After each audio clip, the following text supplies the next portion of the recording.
Hey everybody, welcome back. Today we're gonna actually play through some of our other endings on some of these letters just to see what all of the endings are and see if we can get... Because we have Jimmy's we have to finish. Alicia's continues. We need to unlock Chang Guanming's. King Bakya looks like it continues. Spotty looks like it's continued, and we haven't had one from him in forever. And then our mysterious person and Carlos. So we're going to try and play through some of these and see what endings we find. But let's start here. So, if we remember, this is him getting together with Lei Win. So apparently, which, I'm hoping we can change this ending so that he's not together with a woman who is 20 years younger than him.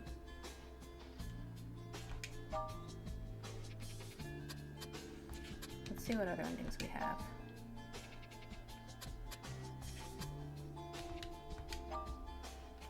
Wow.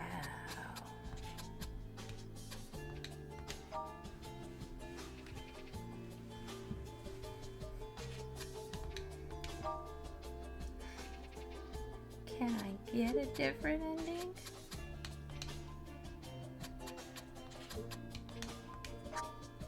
Okay.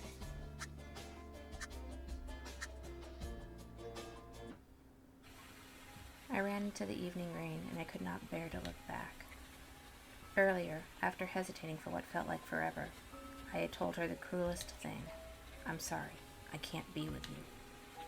I remembered her expression when I pushed her to the ground. She must have thought that I had been disgusted by her. But how could I ever feel that about her? The only person that had been disgusting was me. I was so scared. I had no idea what I would mean to her if I crossed that line. Her lover, her father, or just a pathetic dying cancer patient. I had walked past 2 slopes. I found myself arriving at the spot where I had spread the ashes of my fiancé. I hadn't even realized I had been going this way. We had seen the most beautiful rainbow in the world here together once. Honey, I'm so sorry. The freezing rain kept falling on me. It seemed to be getting even heavier. She wouldn't be out looking for me, would she? The thought simply entered my mind. The rain was so heavy, and the mountain could be dangerous in this weather. If she came out by herself and something had happened to her, I couldn't stop feeling worried, and I began to regret running out of the cabin. I must go back immediately. But the gods decided to toy with me one last time. When I turned around, I stepped into a puddle of mud and slipped. I lost balance and I rolled down the hill into a completely dark abyss. Okay.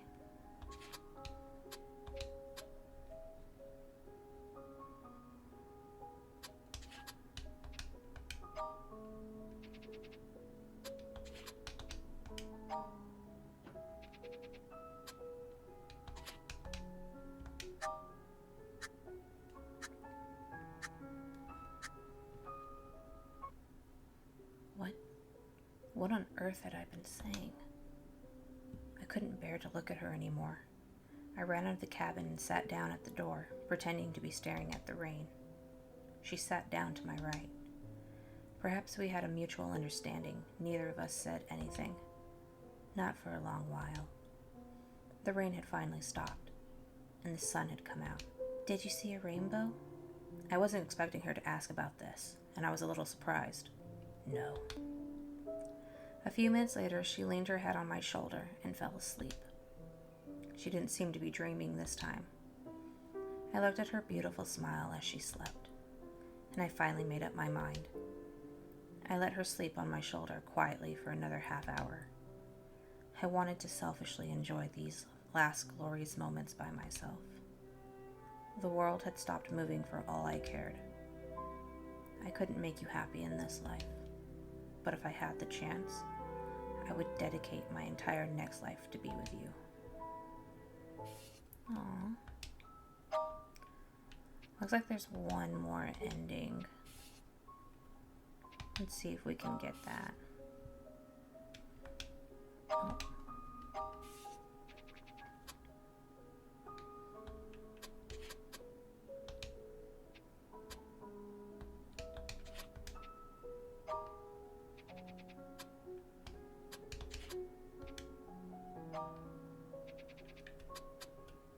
That's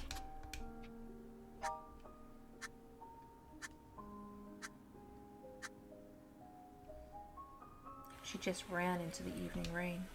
By the time I realized it, I could not see her anymore. Her words had broken my last sensible defense earlier, and I had done something unforgivable. She had been looking at me, terrified. I held my flashlight and began aimlessly searching for her in the rain. I almost slipped a dozen times. And when I realized that she might have slipped and fallen down, I hated myself even more. Why? Why on earth would I do something like that? Before I knew it, it was daylight. The rain had finally stopped, and the sun had come out. The first ray of sunlight broke through the clouds and sprinkled upon her body lying in the valley. She was so calm, so beautiful, and so still. She wasn't even breathing. I held her cold body in my arms. I felt like I had lost the whole world again. Okay. And then, oh, it gave us a letter.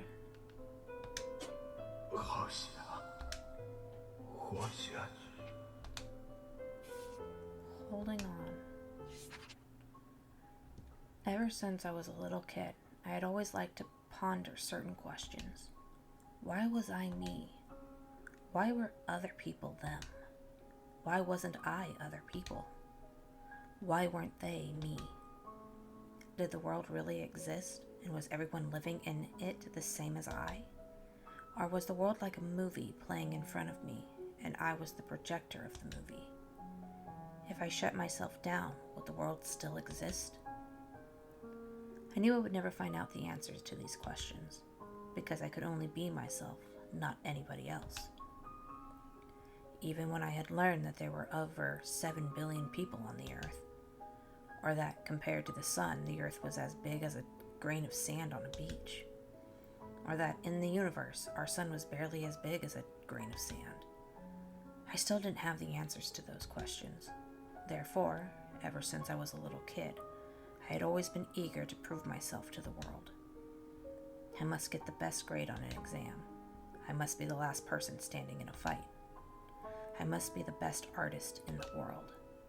And I almost had been the world's finest artist. 14 years ago, in an unusually wet winter in Italy, I had been living in Venice at the time, preparing for my first personal art show. If the show was a success, it would be possible for me to become one of the most highly prized artists in the world, recognized alongside some of the greatest names in history. After weeks and weeks of preparation, I was exhausted, but also excited. When my fiancé called and told me that she had caught the flu and that she had to be hospitalized for a few days, I barely thought twice about it. I just told her to get some rest, thinking I would make it up to her with a huge surprise as soon as I got back home. I could never have imagined that a crumble and ruined world would be awaiting me. Verse. When the entire country was embroiled in a devastating fight against the virus and gasping for breath, I was laughably living in my own space, completely isolated from the tragedy. When my bubble finally burst and I realized everything that I had ever chased meant nothing anymore, I was nothing but a selfish coward. I kept painting, but only because I had no idea what else I could possibly do. 10 years later, I had been diagnosed with stomach cancer. Karma. I didn't want to, nor did I deserve to cause anyone any more trouble. So I had the surgery alone and left China with barely any luggage. The world was so big, and I wanted to go see it before the end. The Amazon jungle, Antarctica, the Middle East. I suffered from hunger and cold. I hadn't even been hit by a bullet. When I had finally thrown away all of my nonsense and started truly appreciating the world for what it was, I began to realize that this world and the lives in it were all so magnificent and real. Another 3 years had gone by, and I had been feeling pretty great when I went to the doctor for another checkup. The doctor said I was in remission, the cancer was under control. He said my positive and relaxed attitude could be very helpful for treatment. Before I left, he told me to keep living life and treasure it like I had been given a second chance. After I left the hospital, I suddenly had the urge to go and see a person whom I had often been thinking about, but I couldn't allow myself to. I could only hope that she was having a happy and good life. I had settled down in Hong Kong. I had rented a small studio and I had been teaching little kids drawing. I wasn't well paid, but I was enjoying myself. Occasionally, there would be a few people who would visit my studio, and they told me that they wanted to purchase some of my pieces. Well, my paintings were all records of my most unforgettable people, and events in my life. How could I possibly sell them?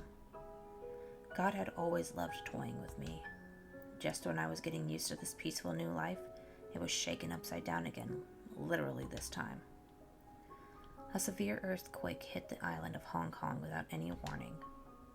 When I came to, I had been buried under debris. My right hand was pinned under a big piece of concrete, and I had lost all feeling. I assumed that the bones had probably been broken.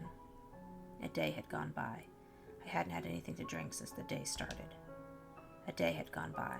I thought I heard somebody yelling something. A day had gone by. The darkness had swallowed me. I had gone 3 days without water. My body was severely dehydrated, and I couldn't even urinate. I thought I had heard someone calling my name for the past 2 days. I must have started hallucinating. Things couldn't get any worse. I looked at my hand underneath the concrete, and I still couldn't feel anything. I made a decision. 1, 2, 3, 4. I picked up a rock with my left hand and smashed it at my right wrist until I started bleeding. I sucked on my own blood, tried not to waste a single drop. Perhaps it was all an illusion, but I felt a little more energy through my body. Yet my decision did not seem to pay off. Another few days had gone by. My right hand barely looked like a hand anymore. There was no sign of rescue. I wanted to live. Wen Zhaowen. Okay.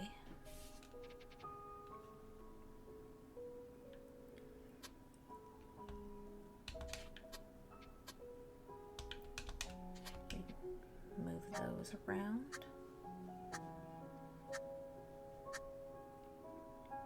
I had gone so long without any water, my body was seriously dehydrated. I had to drink my own urine, hoping to survive until I could be rescued. Even though I had been submerged inside the darkness, I could still sense every sunrise and sunset. Whenever the sun went down, the night chill would surround me, along with a growing desperation. I felt something near my left hand. It seemed to be a piece of paper hanging out of a bag. It was one of the paintings from my old collection. I put the painting in front of my nose. I started to see the vague shapes of the painting. It was a quick sketch from my teaching days in Beijing.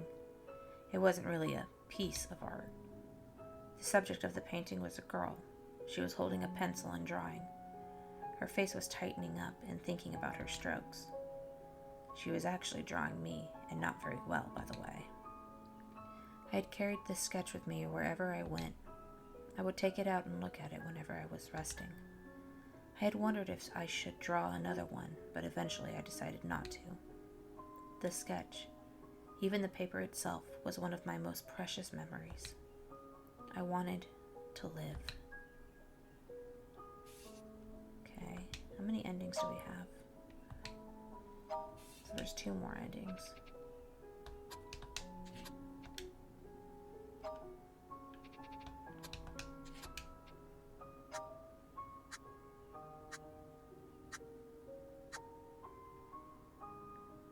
Body, there, P, sound, this voice. I would never forget this voice, ever. I must have started hallucinating. My mind went back to my teaching days 3 years ago. The girl that I had chosen to be my assistant just because I had wanted to go home early she was yelling my name. She was angry at me that I had torn up her friend's sketch. She did not know that we had already met the night before. If a person could still live in his own memory after death, I wish I could return to that moment and freeze time. Then I would look at her, do nothing but just look at her until the end of time. A small pebble fell down on my head. I opened my eyes. The light coming through the cracks blinded me as I hadn't seen light for so long. The crack was becoming bigger and bigger until my face was completely exposed in the sunlight. I could see the person who was closest to my heart, but only their silhouette. Still, it looked incredibly like her. But how could it be possible? The silhouette stopped moving. It seemed to be hesitating. How? You? Can you hear me? Can you move your hand? It even sounded like her. Even though I knew it couldn't possibly be her, I still teared up, unable to control myself. I struggled to raise my left hand. She reached out with her hand.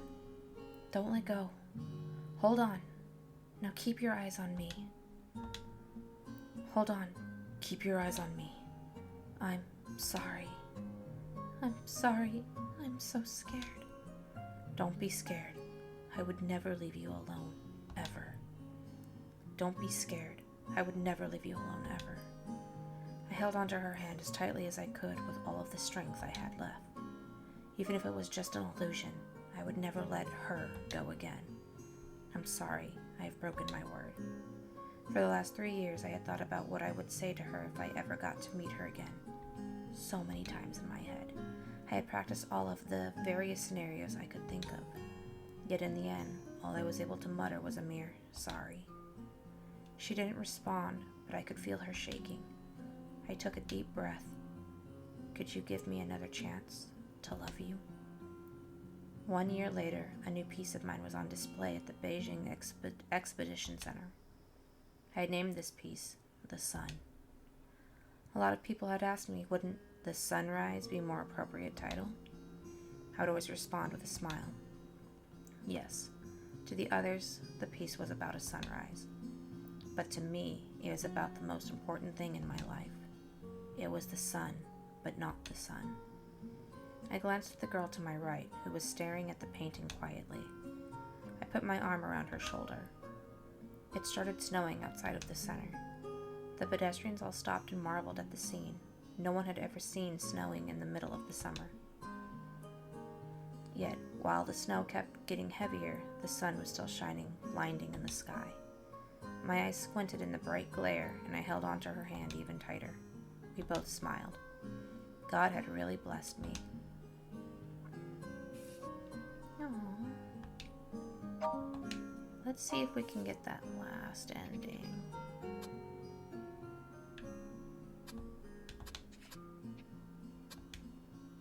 Oh, wow.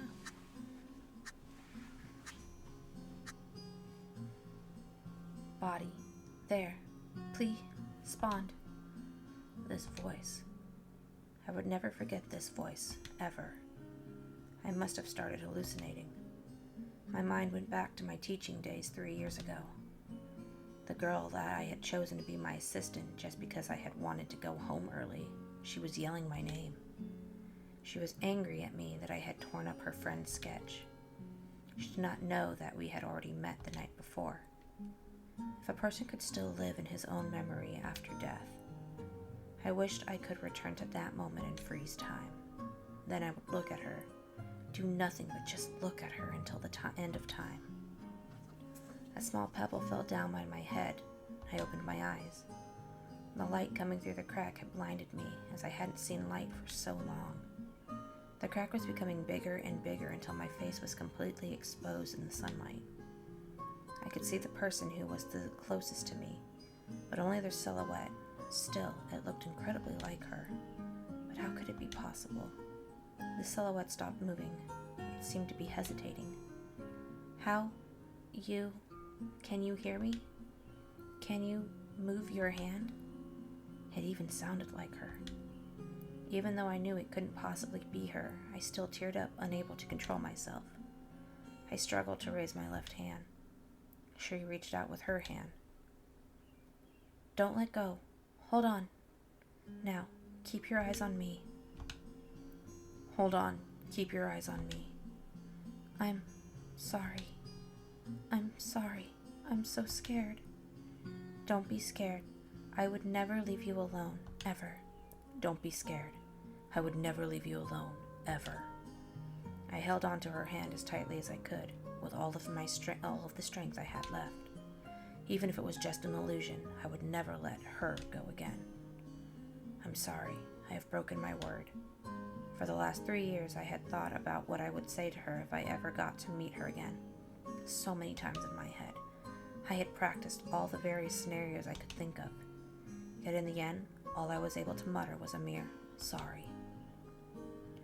She didn't respond, but I could feel her shaking. I took a deep breath. Could you give me another chance to love you? After 3 days without water, my body was severely dehydrated. I had smashed my paralyzed right hand and drank my own blood in order to survive. Fortunately, I had been found by the rescue team just in time. However, my right hand had been severely damaged and had to be amputated. However, I didn't feel too bad about losing my right hand, because she had come back into my life. She was the sun of my life. She had brought me so much hope. I felt like there was nothing I couldn't overcome as long as I could see her next to me every day. Bless you, God. Okay. Hey, lazy ass, how long are you going to sleep? Shush, dumb brother. I don't want to get up yet. Ever since Fluffy's been gone, you've been acting like this. You don't eat anything, you don't go to bed on time. You'll get sick if you keep going like this. That's none of your business. I just remembered. I heard that the zoo has got some polar bears recently. Want to go take a look? Polar bears? There have always been polar bears at the zoo. Oh, but these are not just common polar bears. I hear that they are leased from a Brazilian zoo, and they have green fur. Really? Really. The zoo has even doubled the price of their tickets. If you come with me today, I'll pay for the tickets. The polar bears are only here for a few days. It would be a shame to miss them. What do you say?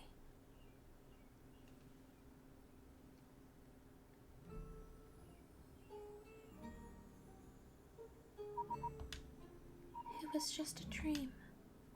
I knew it. When did I ever have a brother? Oh, what time is it now? It's only 10?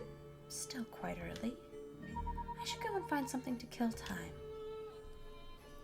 Oh, we get to play with the world. When did I pile all of these books on the floor? Let me see what they are. The Story of the Isle of Dogs, Midnight Convenience Store, 428 at Deep, Square Lightning, The Assassin, Probability, Random Variables, and Stochastic Processes. I don't remember having any of these books. I know I have forgotten many things, but that last one doesn't seem like a book I would read. Could it belong to someone else? But there's no one else here besides me and Master. It must be his then. There's a lot of dog hair on this pillow. Is it Master's hair? By the way, I don't think I have ever watered this. How is it still growing so well? The view outside is still so upsetting. Everything is red and it's still snowing. When will it stop?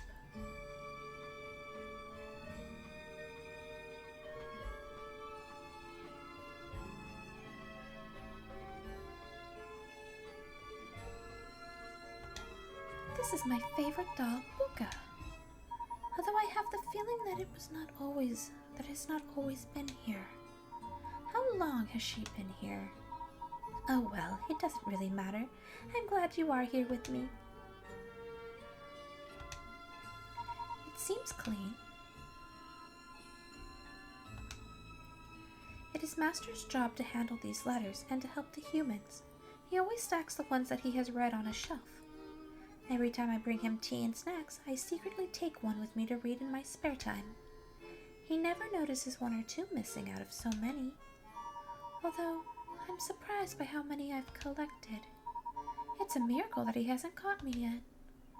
Wait, there seems to be a note in the middle of the letters. Omnidimensional Probability Generator. Instruction Manual. What is this? It seems like the manual to some machine. Attention. 1. Do not misplace the instigator pen. All requests must be entered as text. All descriptions in the request must be objectively accurate. The energy consumption is irreversible. The doodle sketched on this note looks a lot like Master's writing.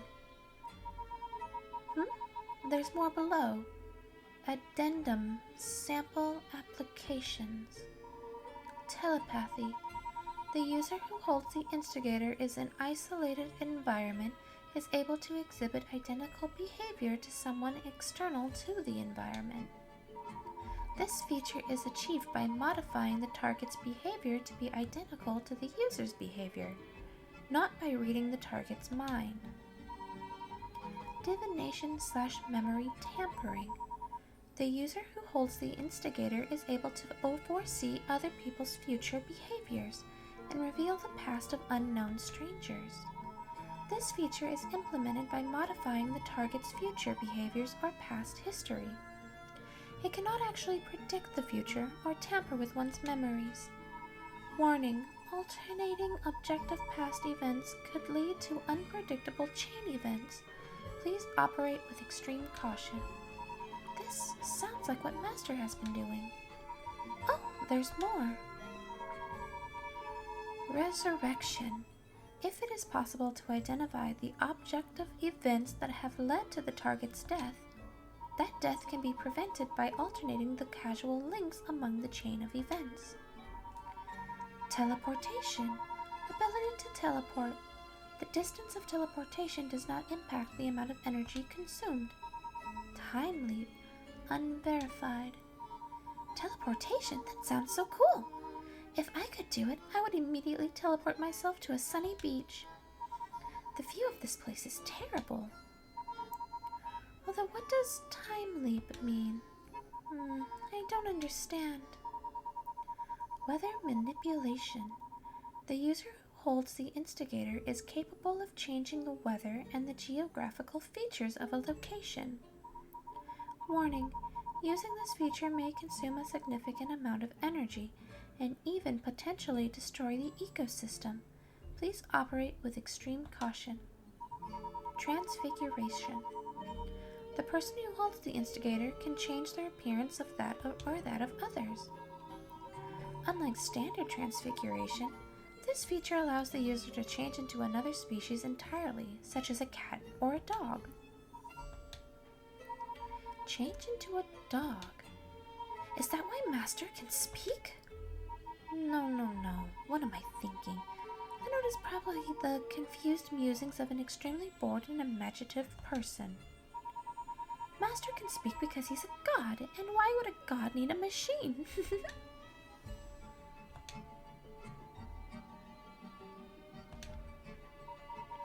What's this? Is it a storage box? I don't know how to open it. Now that's interesting. What exactly is this? It's just a dice. Why did I think it was something else? Was I hallucinating? Oh well. Oh, that's weird. It's a photo album. Why aren't there any photos inside?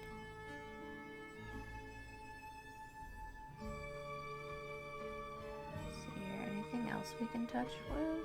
What happens if we click this again? There's nothing else interesting in the drawer.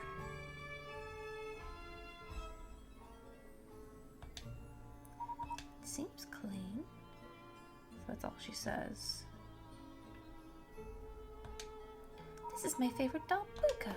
So if we click on those things again, it just repeats. If we click on random things, it just says it's clean. Oh, look. Ah, it's that late already? I should go to the kitchen now, or Master will scold me. Should I make osmanthus cakes or pumpkin cookies today? Master prefers pumpkin cookies, but I like osmanthus cakes better. Hey, maybe I should roll the dice.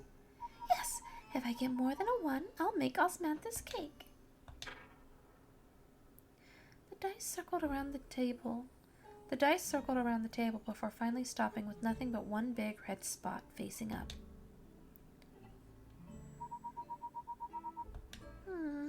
Okay, fine. I'll make osmanthus cake tonight.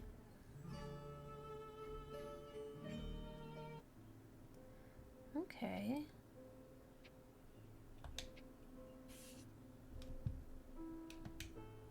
Let's see.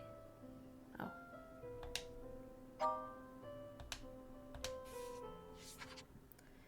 Let's see what different letters they get.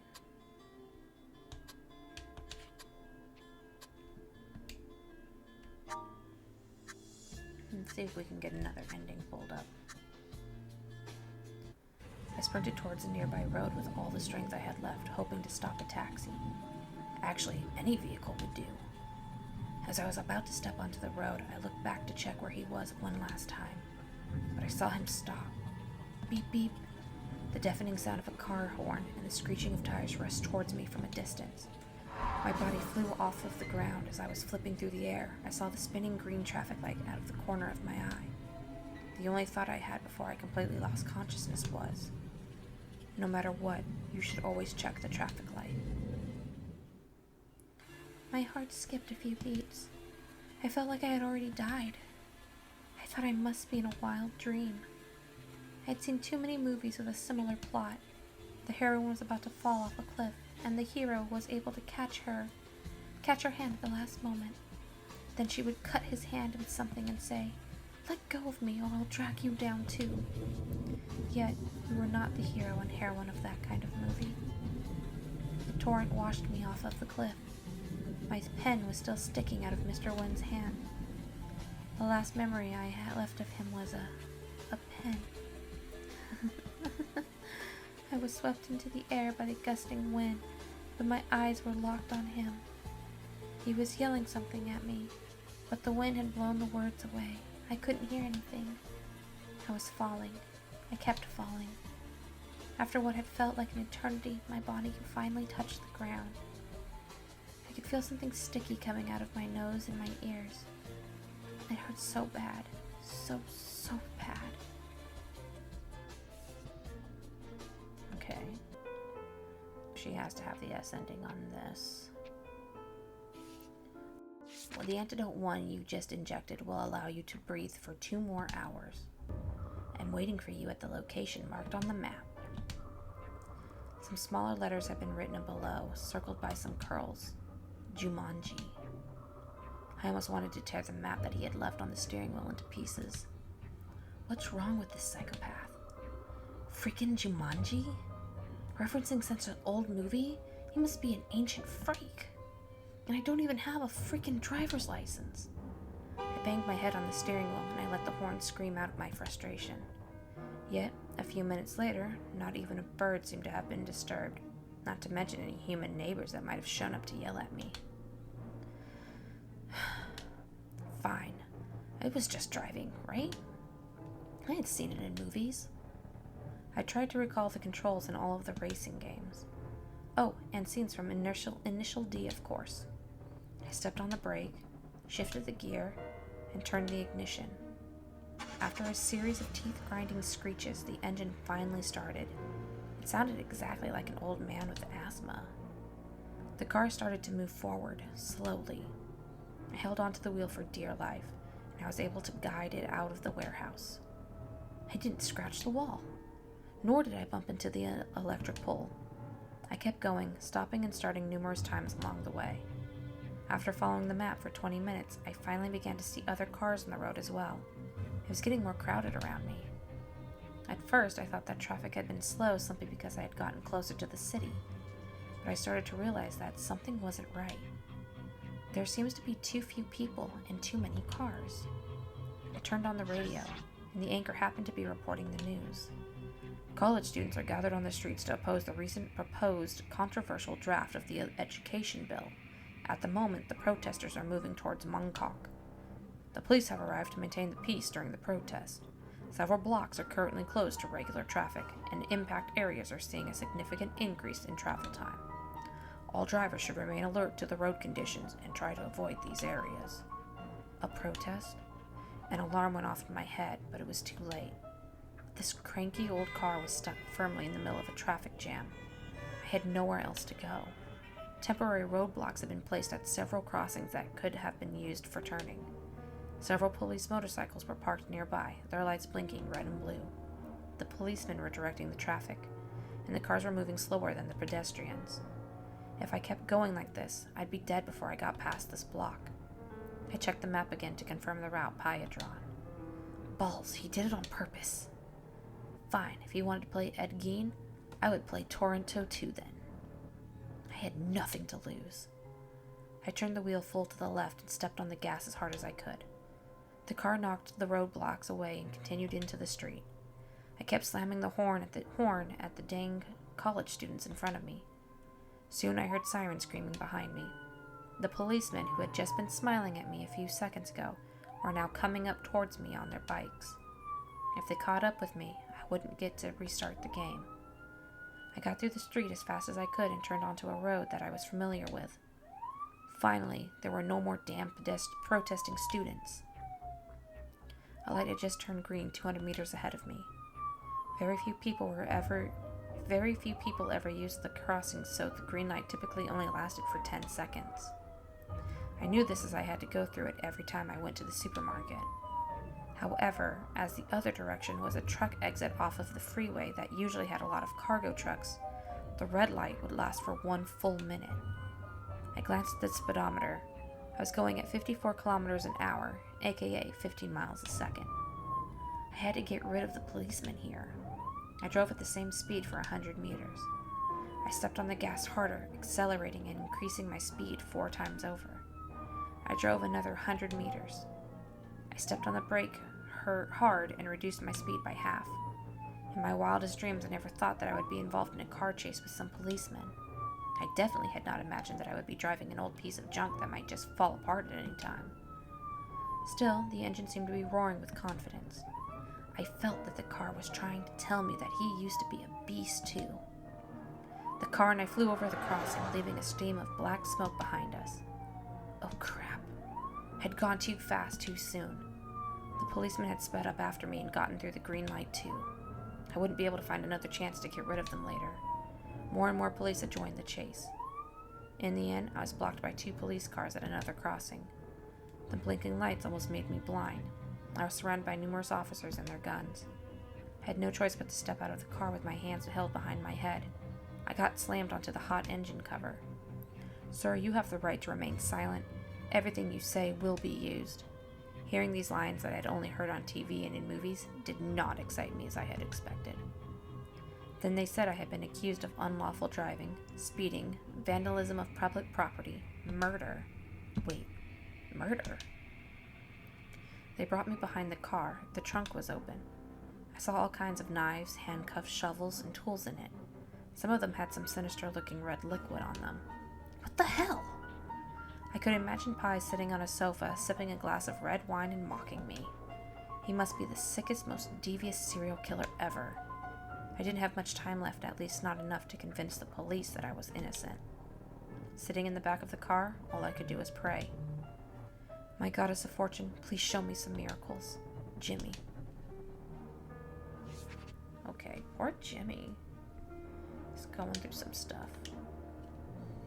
Okay. So, we gotta play with these. Let's see here, I drove at the same speed.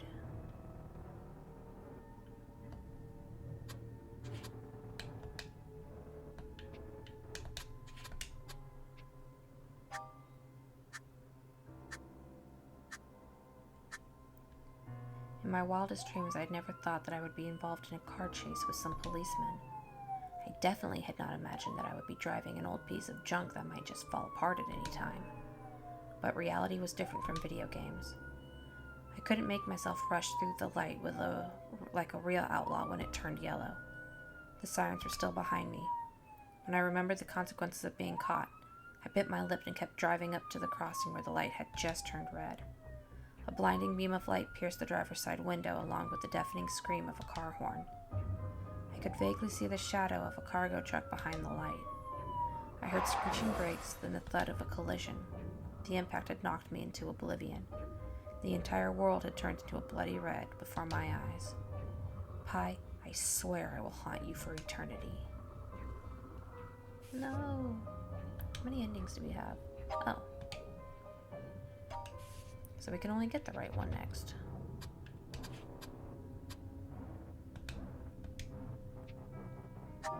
Right? The light turned red just as I drove past the crossing, and a couple of cargo trucks rushed out from the other direction. The police had to stop before the crossing. Yes! I drove into another alley and finally lost them. I rushed the rest of the way as fast as I could, trying my best not to attract unnecessary attention. I had turned from a flat road to a zigzag uphill climb. There were fewer and fewer lights, too.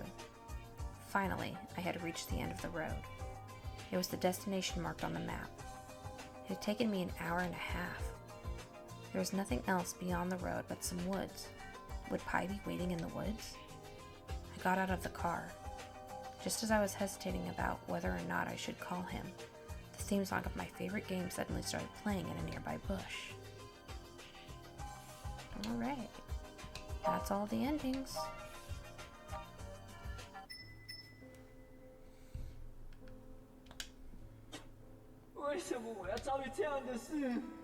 So there's another one of Jimmy's. These have all their endings.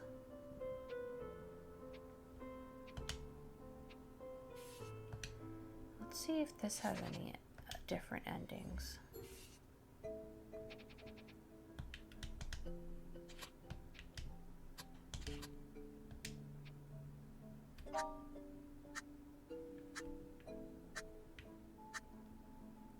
Before I could even make a move, Lieutenant Kang seemed to have read my mind and moved 2 steps back. In a split second, I had been placed at a disadvantage. With the distance between us and my body still in its current position, his firearm absolutely gave him the upper hand. Just as I thought, Lieutenant Kang raised the gun in his right hand. He pulled the trigger and the bullet flew out of the barrel with a puff of smoke. But I was not that easy to kill. At this distance, I still had a chance to dodge the bullet. 0.03 of a second. I had only 0.03 of a second. I flung my tail towards the bullet's trajectory, which allowed also using the force to fall back. I should have a chance to dodge the bullet this way, and if I was lucky, I could even hit the bullet and change its trajectory. In the end, I did manage to dodge the shot, but the ribbon of my tail was ripped in half by the bullet. I caught the smile on Lieutenant Kang's face, then I realized he had done it on purpose. He'd been able to see through my plan, predicted the trajectory of the tail, and then hit the ribbon accurately. How frightening. I had no chance at all now that I had lost my weapon. After the second gunshot, I sunk into an infinite darkness filled with nothing but regret. There was nothing I could have done. I was no match for him.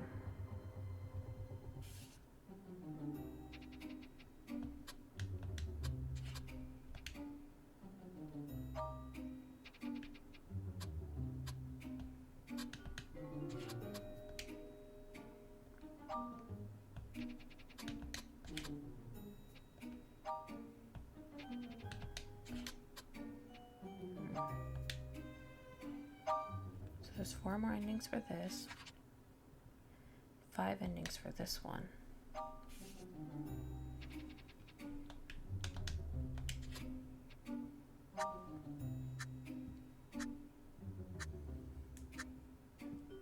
I slammed my tail on the pipe. Bang! It was my battle cry. To his credit, Blackie was indeed an experienced alpha. He only hesitated for a second and then swung the dried salted fish and hit my face with it. This enormous piece of dried fish represented unquestionable authority. Whoever had the dried salted fish was the leader of the cats. Furthermore, whoever was attacked by the dried salted fish, which right now meant me, would be considered the public enemy of the entire cat clan. A dozen of cats sprung at me, biting my ears, clawing my paws, stepping on my back. Humans had a saying, 2 fists were no match for 4 hands, and I was facing 40 claws. Ouch, ouch, ouchie. My spit flew into his eye and temporarily blinded him. I thought I had the upper hand, but Lieutenant King swiftly held up his right hand in my direction based on nothing but his hearing. He fired multiple shots in less than a second. No matter how good I was, I couldn't dodge the barrage of bullets. I lost.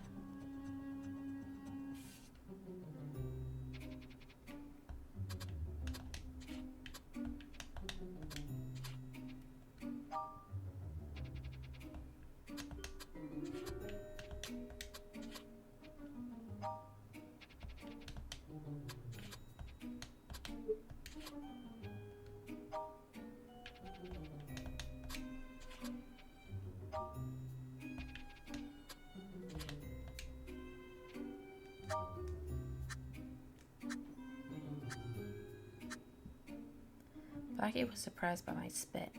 He then aimed a gun at me and pulled the trigger. Wait, why did he have a gun? Bang! An enormous sound echoed across the lot. A few windows in the nearby neighborhood lit up. All of the cats were scared shitless. They were all paralyzed where they stood. And the lot was suddenly filled with the filthy smell of urine. I left the lot and felt my own ears, realizing that one of them had a hole in it. I thought to myself, perhaps I should go and get a gun too. I took a shot and flung my tail out from my sleeve. The spearhead cut through the air with a shimmer, aimed at Lieutenant King's right hand, but it stopped right before the lieutenant.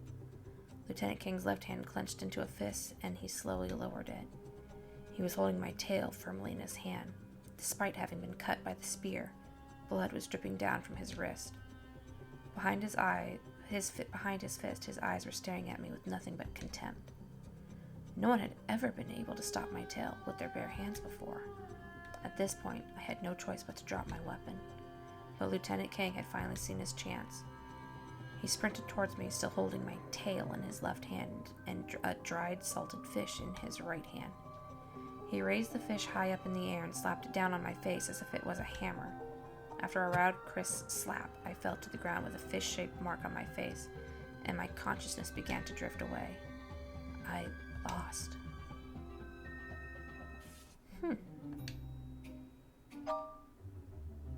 Interesting.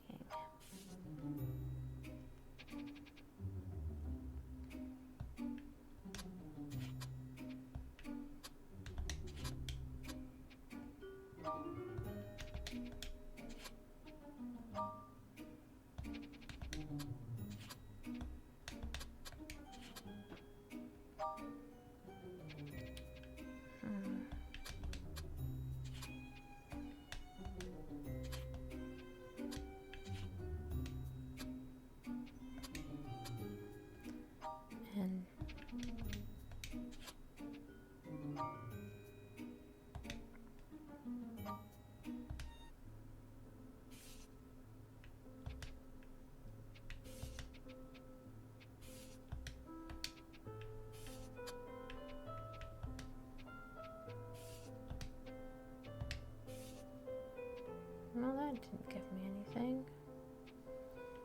And that cuts everything off if it's not an S.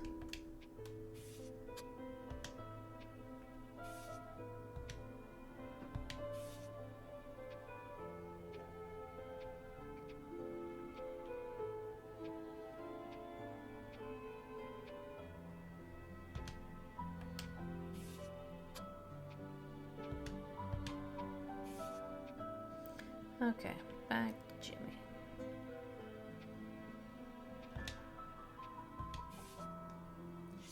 I was targeted by a psychopathic serial killer. I knew it sounded ridiculous, but it was true. I was even forced to play a stupid Jumanji game with him. I had to clear it with one life, my real life. standing in the middle of nowhere in the dead end of night, with a cell phone hidden in the tall bushes, ringing persistently like it was calling for my life. All I could think was, fuck, I wish I could just turn it off. Yes? I had no choice but to answer the phone. You finally came. It was the same chilling voice from the other night. Even though it had been modulated, the casual mocking tone in his voice was unmistakable. I walked around half of the hill. After another 5 minutes, I finally arrived at the gate to the manor which Pi had directed me to by the phone. Under the lamppost, the red brick wall seemed to be oozing with blood. There was a nameplate next to a magnificent wrought iron gate. The plate was covered with dust. I could see these words written on the plate: Apple Manor. I reached my hand out and pushed the gate. It wasn't locked, and it opened with a squeak. The path to the house was covered with fallen leaves. I could hear them rustling with every step I took. The thick foliage beneath my feet indicated that there must have been piling up for a long time. I took a deep breath and walked through the front door of the house, which was also unlocked. It was much bigger inside than I had imagined. The exquisite decoration in the halls were bathed in a faint and warm yellow from the lights. Lots of paintings were hung on the walls, each one of which looked like it could be worth a fortune. At the end of the hall there were 2 closed doors, one on each side. A table was placed in between the 2 doors, and a giant screen hung on the wall from above the table. I saw Pi on the screen wearing a cap and a hospital mask, covered head to toe in full black. Then he opened his arms towards me. Welcome to Apple Manor.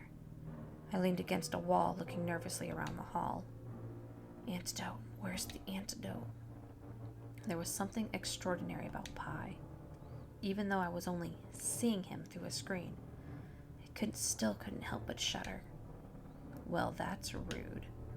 Pi pointed a finger down on the screen, pointing to the table underneath. I could see a metal box in the center of the table.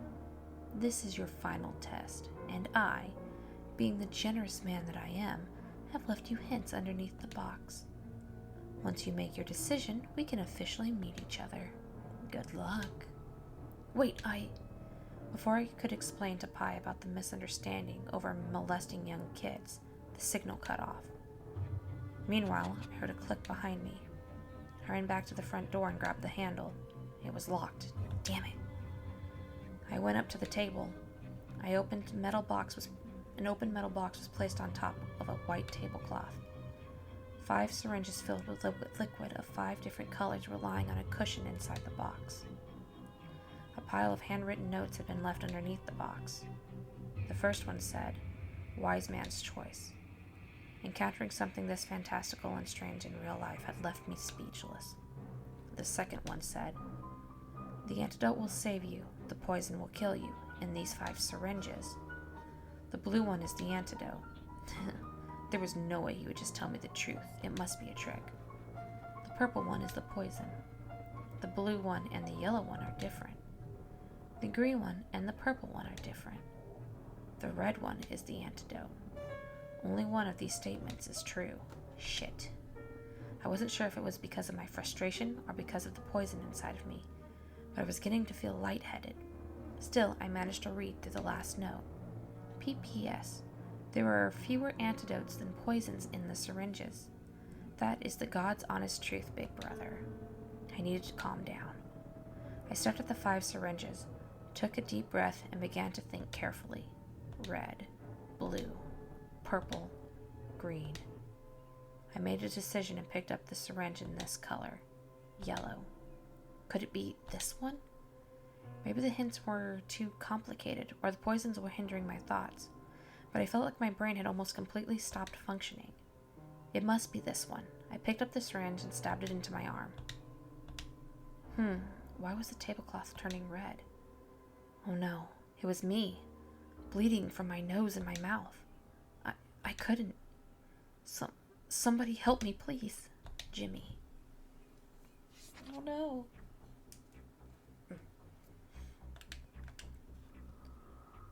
Okay.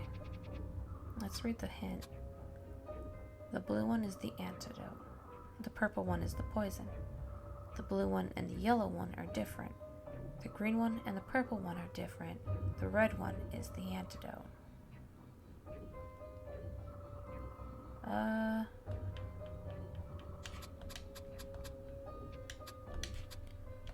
Let's go with...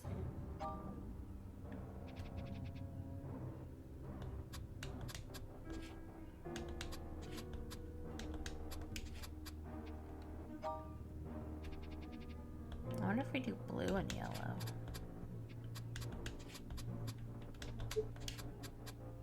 Oh.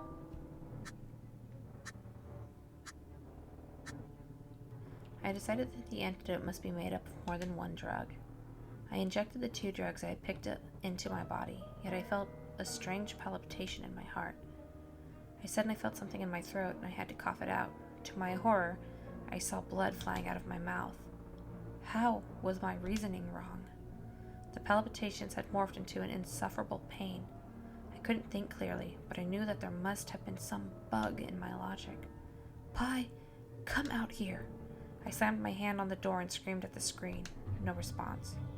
All the strength was leaving my body, and all I could do was curl into a ball, trying to write my last words on the ground with my own blood. How many endings do we have? 3 more?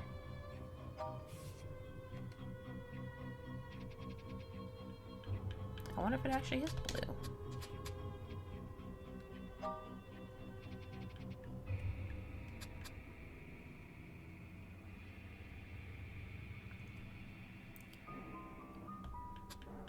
Could it be red?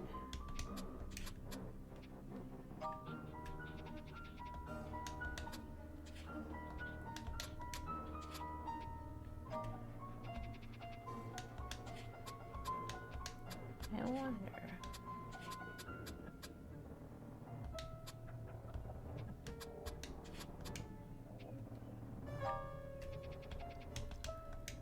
Wow, this is hard.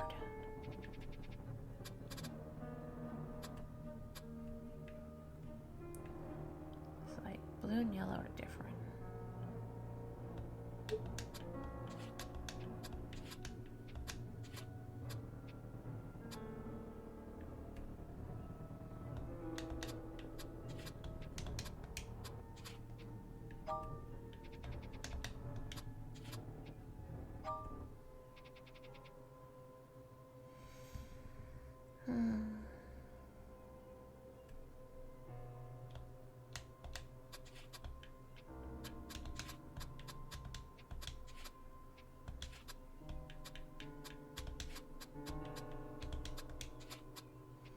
If we move purple. I tried my best to organize my thoughts over and over again. According to the hints from Pi, out of the 5 syringes, the only one that could possibly be the antidote was the purple one. I injected the purple drug into myself, yet I felt a strong palpitation in my heart. I suddenly felt something in my throat and I had to cough it out. To my horror, I saw some blood flying out of my mouth. How? Was my reasoning wrong? No, it couldn't have been. My logic was sound. So it must be because of the syringes? Pi had set me up again. The palpitations had morphed into insufferable pain, and I couldn't think anymore, and I fell to the ground completely powerless. One of the side doors opened. A pair of pitch-black, squeaky clean Oxford stepped into the hall. A masked face, just like the one on the screen, was now incredibly close to mine. What a shame. Game over. Okay. So that gave us a... Let's see here. It says green and purple are different. Do I put...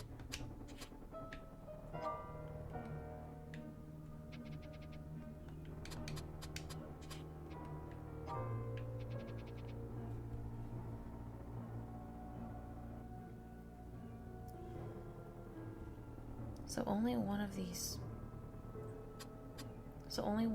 is a lie. So it wasn't yellow.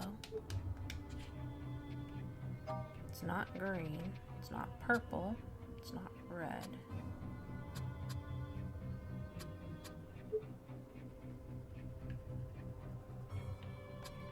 The only thing I haven't done is that. Which probably is right. I tried my best to organize my thoughts over and over again. According to the hints from Pi, out of the 5 syringes, the only one that could possibly be the antidote was the purple one. But there was another scenario. It could be that none of the syringes had the antidote. Thinking back to the previous test that I had survived, Pi would likely play a trick like that again. Which case would it be? If there was no antidote here, then where was it? There wasn't much time left. I grabbed the red one and stabbed it into my arm. I covered my arm with one hand and fell to the ground with a scream. I struggled a little at first, but slowly I curled into a ball and stopped moving with my face aimed downwards. The front door unlocked with another click. One of the side door's handles turned and the door was pushed open. Someone walked quietly towards me. I saw a pair of squeaky clean black Oxfords. I could see a familiar reflection in the shoes. The owner of the Oxford stepped in front of me, and I heard a strange male voice say, "What a shame. Game over." "For you?" I stabbed his leg with the syringe in my hand. I injected every single red drop into his body. "You, how dare you!" For the first time, he had finally lost his calm in front of me. He dropped to his knees and began to search all of his pockets in a frenzy. He finally pulled out a syringe filled with white liquid. There it was. I grabbed the box on the table and smashed it onto his head with all of my remaining strength. Pi fell to the ground with a thud. The syringe slipped out of his hand and I caught it. "See you never!" I yelled excitedly, and holding the syringe tight in my fist, I ran towards the entrance. The darkness outside looked so welcoming to me. I sprinted out of the manor, hoping the darkness would conceal my existence from evil forever and ever. Hey! There's still one more ending. Let's see what happens if I put all of the colors underneath it.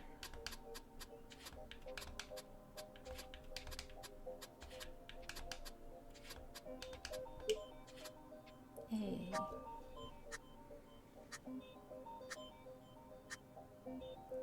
There were fewer antidotes than poisons. Could this be true? Thinking back to the previous test that I had survived, Pi must be playing a trick this time too. Yes, I just figured out the truth. Even though there were more poisons, if I just mixed the poisons and injected them together, the mixture should be able to negate the poison already in me and save my life. Wasn't it always like this in the Wuxin novels? I felt ecstatic about my wisdom and injected the drugs into myself. Yes, I could feel my body becoming lighter already. I felt like shackles had just been taken off of me, and I could even fly. I felt so happy. I had found the antidote. I was going to be okay. I could go home and keep playing my video games. Look at the angels. Look, the angels were already here to greet me. They were flapping their wings and flying around me in a circle, and they were about to help me fly. Oh, no. Don't do drugs, kids. S ending? 为什么我要遭遇这样的事？ Oh, look, here's a spotty letter. Let's see here. So we finished his.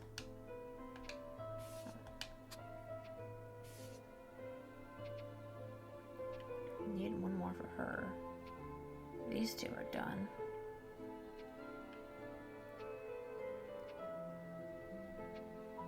I need to know what other endings are there for you guys.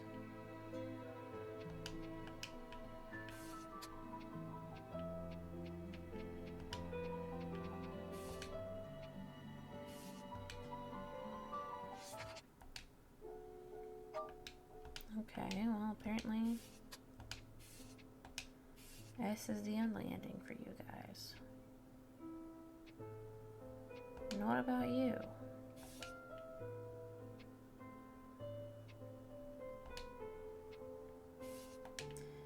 Oh, we'll do Jimmy's.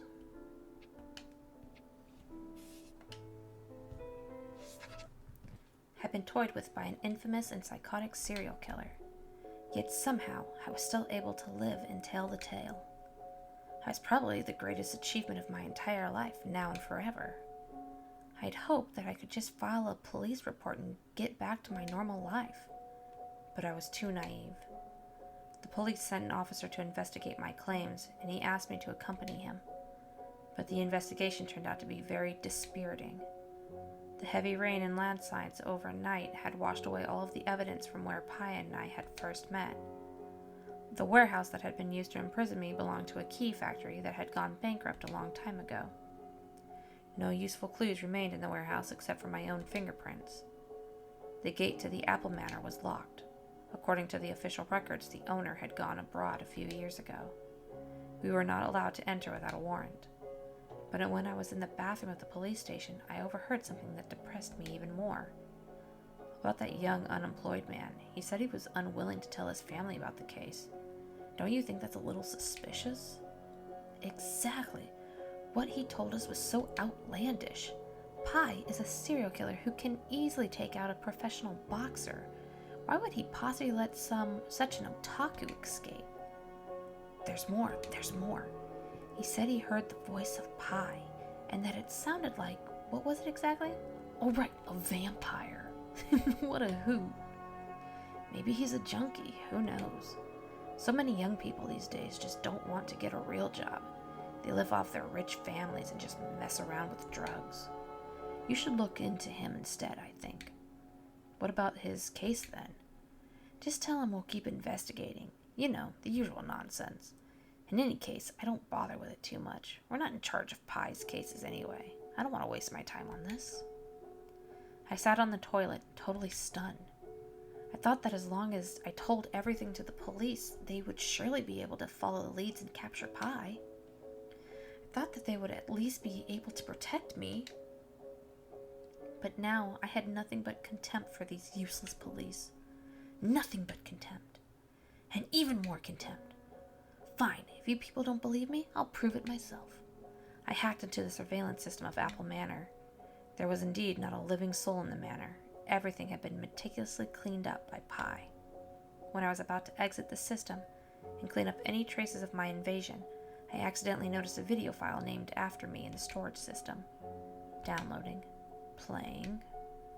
I thought it would be a video about me, but it was just a short video that lasted only a few seconds.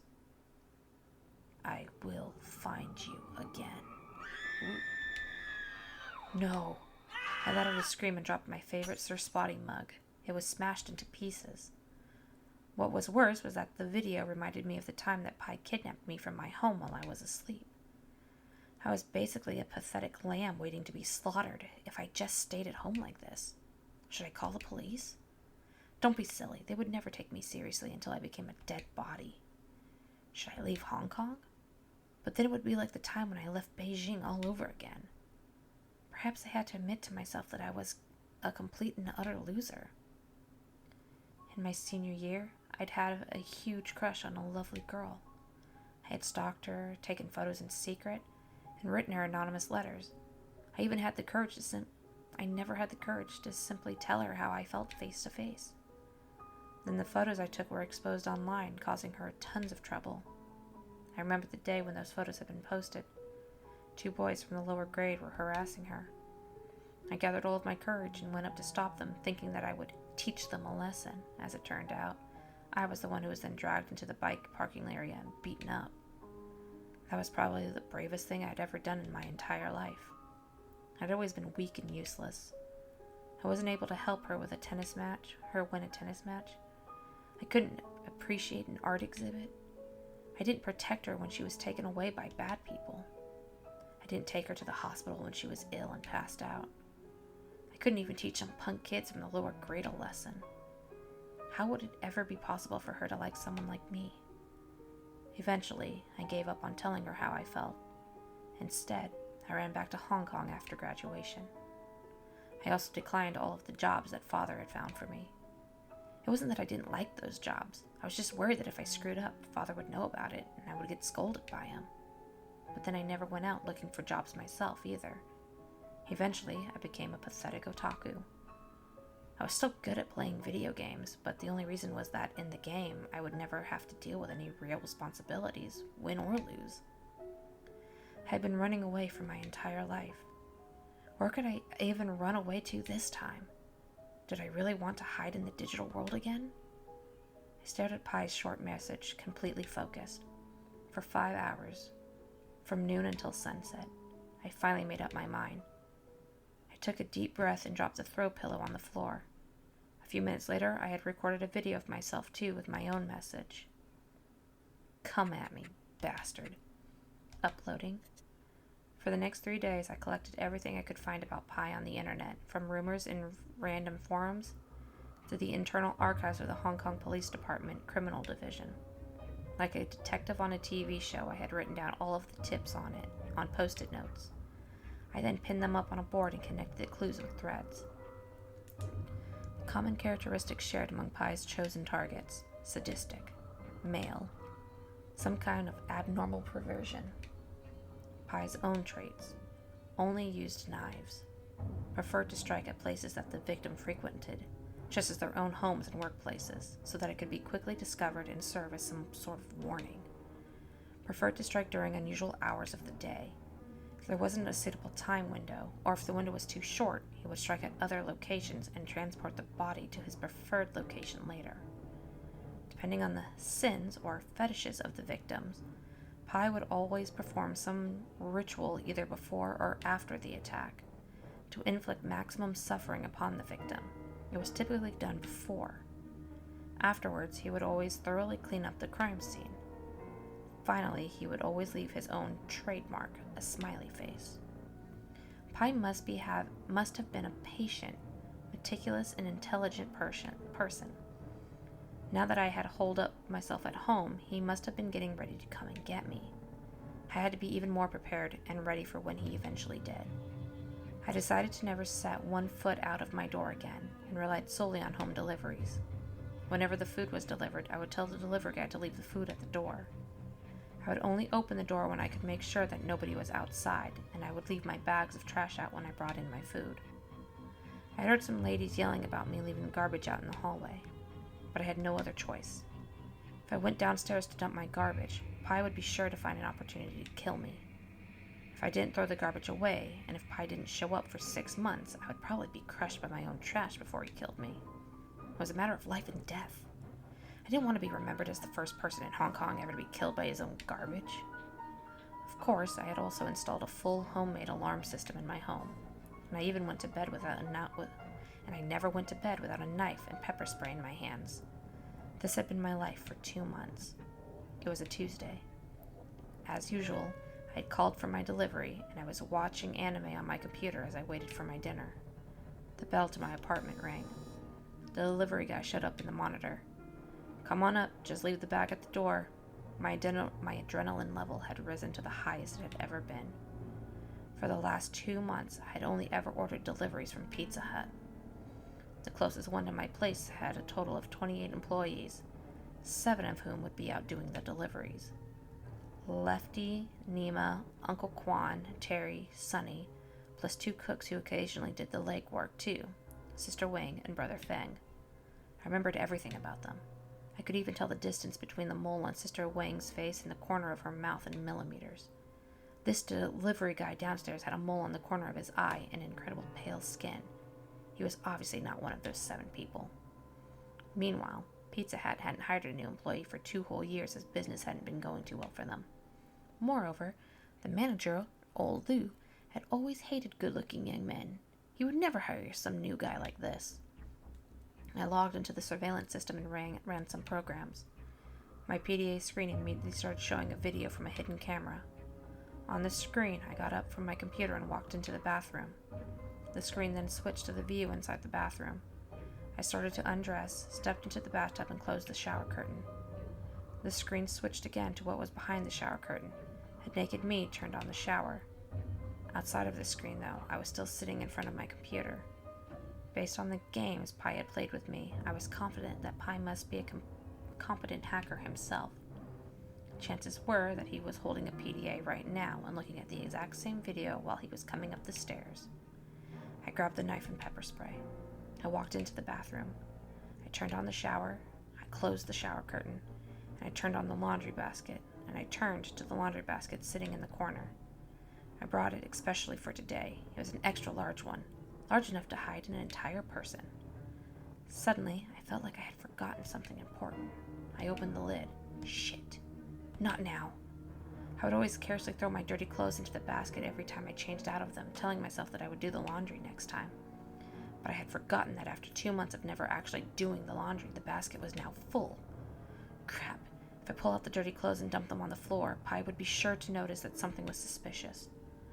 Well, Rocky used to always mock me about this. Now I was paying for it. Time kept ticking ahead. Right at this moment, Pi was probably already standing at my door and getting out his key to unlock the door. What should I do?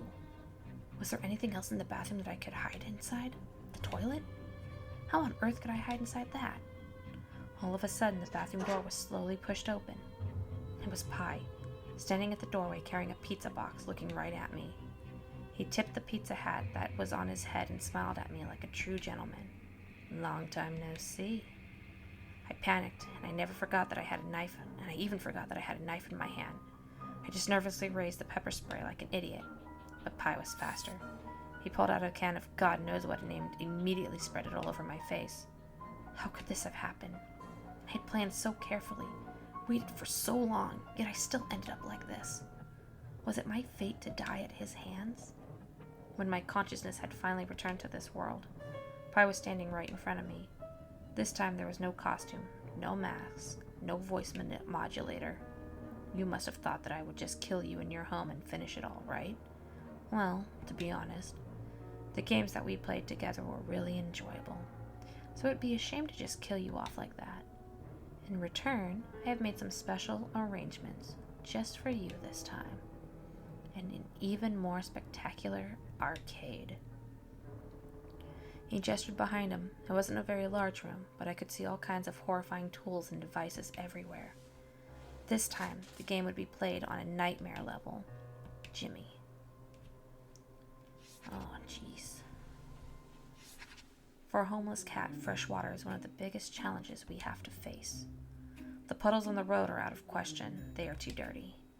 The water in the fish tanks of this seafood store isn't bad, but if the owner catches me, he chases me off. Aside from those, there is another good option. The water inside something that humans call a toilet. The water there has a slow and steady flow, which always produces the best quality. Every homeless cat has their own favorite drinking spot. So did I. There was a big building not too far away from the street. Most humans going in and out of the building wore uniforms. Some of them would even salute one another. Speaking of which, why do humans poke themselves in the eyes with their fingers to show their respect?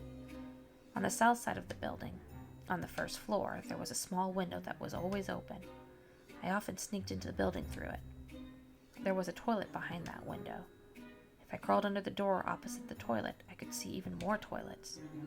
These two-legged monkeys spent so much effort just so that they could take a dump. What a waste. Tonight, I jumped through the window on the first floor as usual. It was very quiet in the bathroom. I could see the moon through the window, which filled the room with a sliver of moonlight. I stood up on the rim of the toilet and drank. I tumbled into the toilet, then the toilet dropped with a bang. I jumped upwards. Another bang. My head hit on the lid, but it didn't open. Have I become too old to stand still now? Somebody help me. Meow, meow. It was pitch black in the toilet. I pushed my paw through the gap under the lid and wiggled, hoping desperately that someone would see it and help me. But all I could hear was myself and some flies buzzing in the bathroom. Had the humans all gone home after work? I struggled for a while until I was totally exhausted. The room quieted down. I thought of the house cats that I despised. If one of them had fallen to the toilet in his own house, his human would have gotten them out by now for sure. And then he would take a nice bath and be wrapped up in a warm blanket. Maybe his humans would even play some music and sing for him.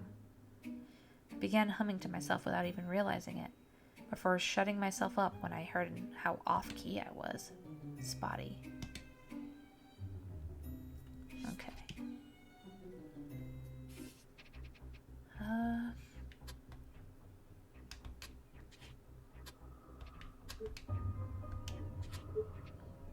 Let's see what happens if he goes into the toilet.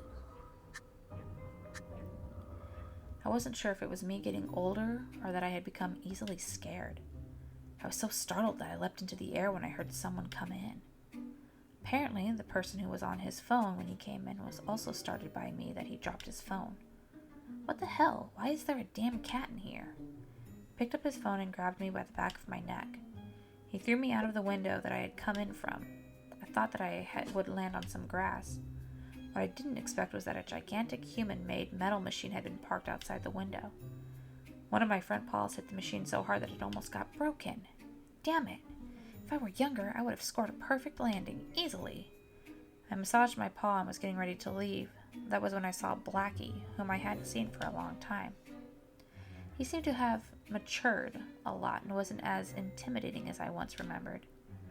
He said he no longer cared about whether humans preferred dogs or cats. Survival was all that mattered to him. He also told me that his old turf, the pipe in the empty lot, had been taken over by a stinky cat named Gigi. Gigi was a glutton. He would always make the other cats bring him food. They were not even allowed into the lot unless they brought him some tribute. Now the lot always smelled like dead rats. Because of this, the humans living nearby had called people from a homeless animal shelter, and they had taken away many homeless cats. You should be care. Before he could finish his sentence, Blackie was trapped inside a net. I saw 2 humans in uniform holding a bag and a trap net. One was fat and the other was very thin.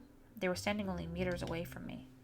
I had to temporarily forget about the pain in my paw and climb up the nearby tree as fast as I catly could. I then jumped onto the edge of a roof. Fortunately, I was able to get away. Farewell, Blackie. Something incredible and weird had happened. In a panic, I put one foot into the toilet, but it somehow sucked my entire body inside. A huge noise immediately followed, and I could see nothing but darkness. From a scientific point of view, this was absolutely ridiculous and impossible. Yet there was no other reasonable explanation. My body had just shrunk. My back was against the cool, slippery arch-shaped ceramic walls. I was also sticking to the walls because of some smelly and muddy stuff. Before my brain could get a chance to process all of this, I was slipping down faster and faster, and then splash! I felt as if I had just fallen from the sky into the ocean. My mouth and nose were submerged in a foul-smelling liquid in an instant. It didn't matter too much where I was at this point, because I couldn't swim. How could this have happened? I had planned so carefully, waited for so long, and I still ended up like this. Was it my fate to die at his hands? I mean, technically, you didn't die at his hands. You got away. 3, 4... Okay.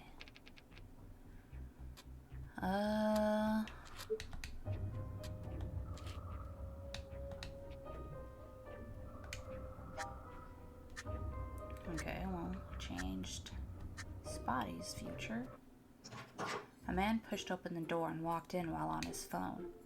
He saw me standing on the toilet, did a double take, and walked into the next stall. He was still on his phone while doing his business. Keep a close eye on it for the next couple of days. If calls me immediately. I was about to drink some more when I heard a loud engine booming inside the window. It was the kind of sound that could only be produced by one of those human-made machines. Even the window of the bathroom began shaking because of the noise. After a few seconds, the open window pane was shaken shut. Oh no. But I was a lucky Spotty. The man had just finished his business. He was walking out, still holding the phone. I shrewdly followed him and left the bathroom. Okay. So we flip that.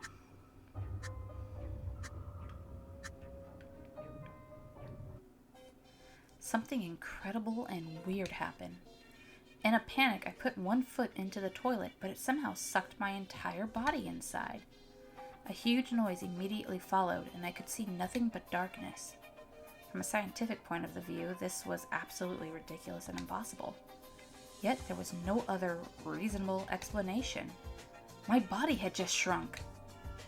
To keep myself from sliding down further, I jumped forward as hard as I could.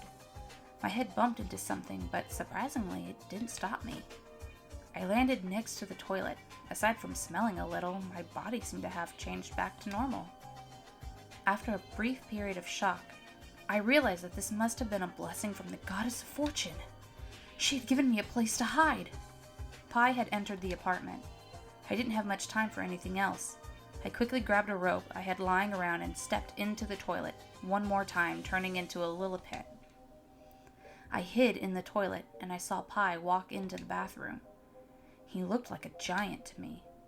I could see every fiber on his Pizza Hut uniform, every blonde hair on his arm, and every long eyelash around his eyes. Pi looked around.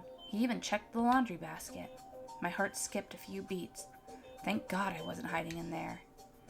Finally, he grabbed the shower curtain with his hand, but he didn't immediately pull it open. It couldn't be. Did he see through my setup?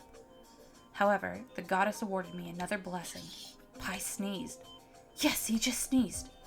He involuntarily pulled open the shower curtain and unveiled the trap that I had set up. A huge amount of liquid suddenly ejected from the wall. Pi was pushed back by the power of the eruption, and then he slipped and fell to the ground. He covered his face with his hands and started screaming in pain. It was not just regular pepper spray. It was my personal invention. Filling a fire extinguisher with jalapeno water and pepper spray, and I had named it the Super Awesome Anti-Pi Spray Machine. Both the power and the stimulation were absolutely top-notch. I jumped back out of the toilet. My body returned to normal once again. Then I picked up the lid of the water tank and smashed it onto his head as hard as I could. What a small world. The officers who came to my apartment were the same ones who had been suspicious of me. The one who had wanted to investigate me even gave me a meaningful look before they left. Of course, they didn't say anything else except to politely thank me for my assistance. And I, of course, politely gave him the finger. After I sent the police away the next day, the news of Pi being captured was everywhere.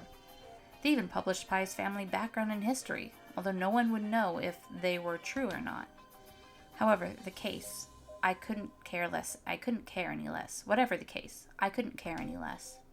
Upon my firm insistence, the police agreed to not reveal the truth of how Pi had been captured. I didn't want to be in the paper once again. The world was full of surprises, but life still went on. I did a thorough cleaning of my apartment.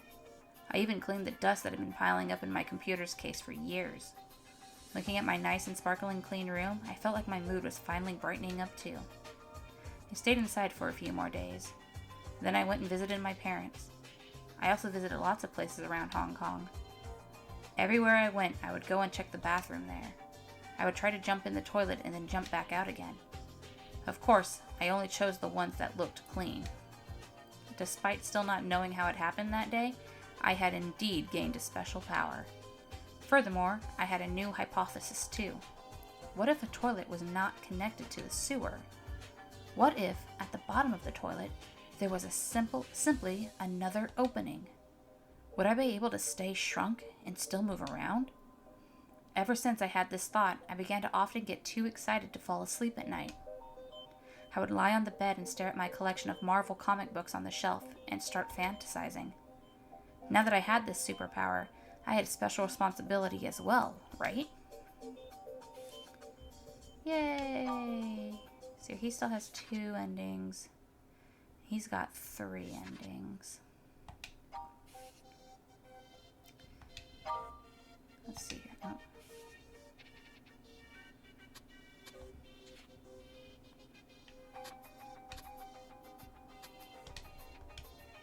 Let's see what happens if we put them all on his side. Something incredible and weird happened. In a panic, I put one foot into the toilet, but it somehow sucked my entire body inside. A huge noise immediately followed, and I could see nothing but darkness. From a scientific point of view, this was absolutely ridiculous and impossible. Yet there was no other reasonable explanation. My body had just shrunk. To keep myself from sliding down further, I jumped forward as hard as I could. My head bumped into something, but surprisingly, it didn't stop me. I landed next to the toilet, smelling like crap. Fortunately, my body had changed back to normal, but unfortunately, Pi was standing right in front of me. He didn't show any sign of surprise and just immediately sprayed a can of God knows what all over my face. When my consciousness had finally returned to this world, Pi was standing right in front of me. This time, there was no costume, no mask, no voice modulator. You must have thought that I would just kill you in your home and finish it all, right? Well, to be honest, the games we played together were really enjoyable, so it would be a shame to just kill you off like that. In return, I have made some special arrangements just for you this time. An even more spectacular arcade. He gestured behind him. It wasn't a very large room, but I could see all kinds of horrifying tools and devices everywhere. This time, the game would be played on nightmare level. I was drinking when I heard a loud engine booming outside the window. It was the kind of sound that could only be produced by one of those human-made machines. Even the window of the bathroom began shaking because of the noise. After a few seconds, the open window pane was shaken shut. Oh no. And the door of the room was closed too. There was no one inside. I knocked on the door, hoping to hear something from the other side of the door, but it seemed that there was no one left either. Have the humans all gone home after work? Do I have to wait here until morning? No, no, no, meow!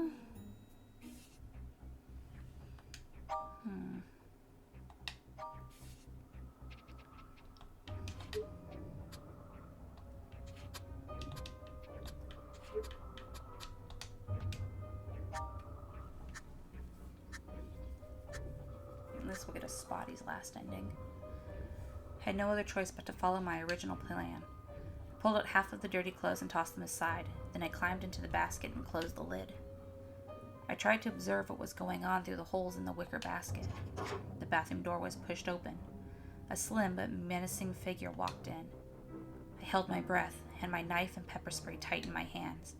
May the goddess bless me. May the goddess bless me. May the goddess bless me. May the goddess bless me. May the goddess bless me. May the goddess bless me. May the goddess bless me. May the goddess bless me. May the goddess bless me. Pi slowly crouched down. He stared at the holes in the basket.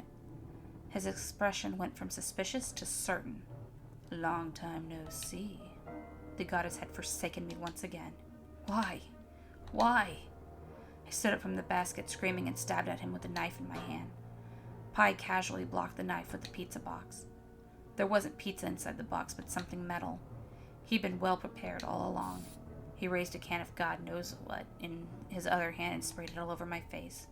How could this have happened? I had planned so carefully, waited for so long, yet I still ended up like this. Was it my fate to die at his hands? When my consciousness had finally returned to this world, Pi was standing right in front of me. This time there was no costume, no mask, no voice modulator. You must have thought that I would just kill you in your home and finish it all, right?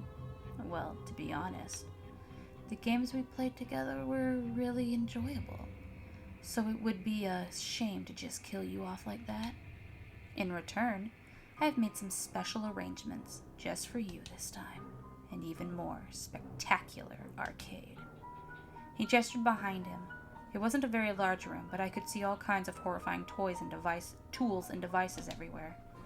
This time, the game would be played on nightmare level. Huh? Huh? Have I become too old to stand still now? Somebody help me! Meow! Meow! I was scared shitless in the toilet when a human finally opened the lid. What the hell? Why is there a damn cat here? He grabbed me by the back of my neck with a disgusted look on his face. He threw me out the window that I had come in from. I thought I would land on some grass. What I didn't expect was that a gigantic human-made metal machine had been parked outside the window. One of my front paws hit the machine so hard that it almost got broken. Damn it, if I were younger, I would have easily scored a perfect landing. I massaged my paw and was getting ready to leave. That was when I saw Blackie, whom I hadn't seen for a long time. He seemed to have matured a lot and wasn't as intimidating as I once remembered. He said he no longer cared about whether humans preferred dogs or cats. Survival was all that mattered to him. He also told me that his old turf, the pipe in the empty lot, had been taken over by a stinky cat named Gigi. Gigi was a glutton. He would always make the other cats bring him food. They were not even allowed into the lot unless they brought him some tribute. Now that the lot always smelled like dead rats. Because of this, the humans living nearby had called people from a homeless animal shelter, and they had taken away many homeless cats. You should be cared. Before he could finish his sentence, Blackie was trapped inside a net. I saw 2 humans in uniforms holding a bag in a trap net. One was fat and the other very thin. They were standing only a meter away from me. I had to temporarily forget about the pain in my paw and climb up a nearby tree as fast as I catly could. I then jumped onto the edge of a roof. Fortunately, I was able to get away. Farewell, Blackie. Okay. I'll give them both the S ending. Porque siempre me pasa esto. Concrete death. Okay, so Jimmy's is done. I feel bad Lei Wen doesn't have an actual ending.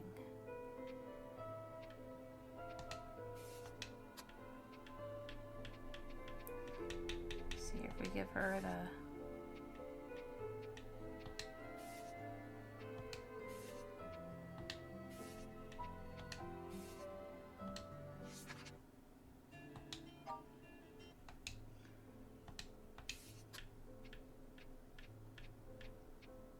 She doesn't really have anything. And then he needs all of that to get him to there. His is gonna continue. Hers is gonna continue. Oh.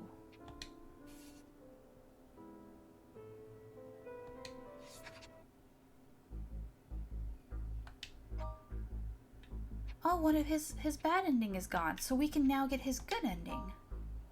Or his S ending. Let's see here.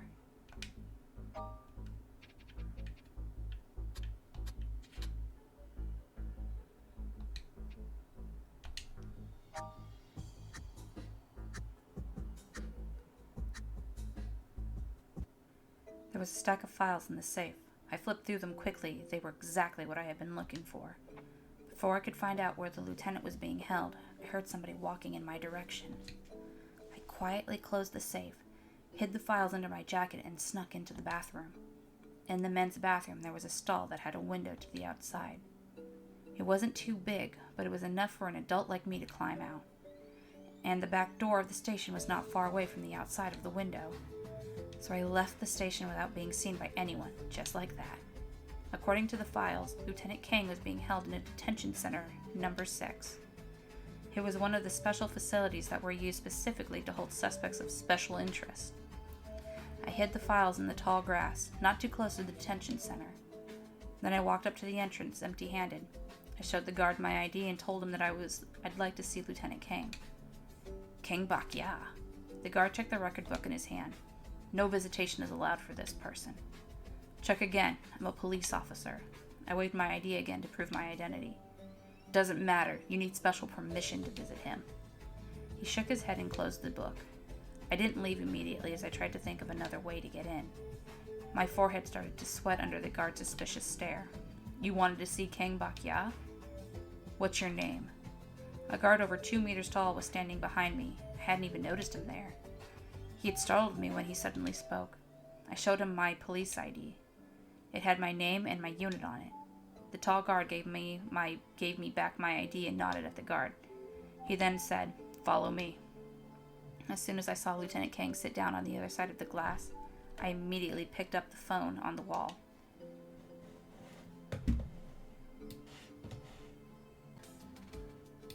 One, two, three. As soon as I saw Lieutenant Kang sit down on the other side of the glass, I immediately picked up the phone on the wall. I had to take this chance to ask him to tell me everything. Lieutenant Kang held the phone up to his mouth and mumbled something quietly. I could understand that he might be feeling low. This was not the time. I came here to help him, but I couldn't hear him at all. What was that, Lieutenant? I can't hear you. Lieutenant Kang leaned forward and got closer to the glass. Despite knowing that his voice could only come through the phone, I couldn't help but lean forward too. And then he spoke. I was so shocked that I sprung back into my seat and almost dropped the phone in my hand. I didn't realize that. The man sitting right in front of me was Officer Ji-yoon. What? What? Okay, so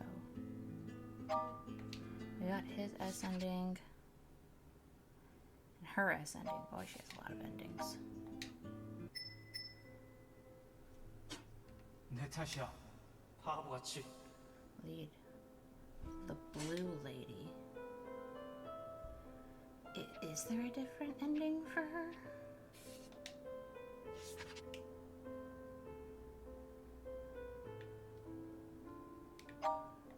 Looks like she's only missing one more thing.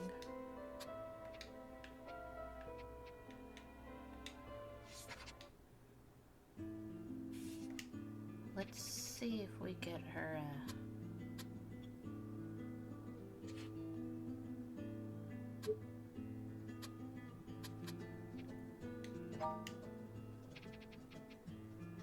Is there a place to hide information? No. There's never a place to hide information in this, unfortunately.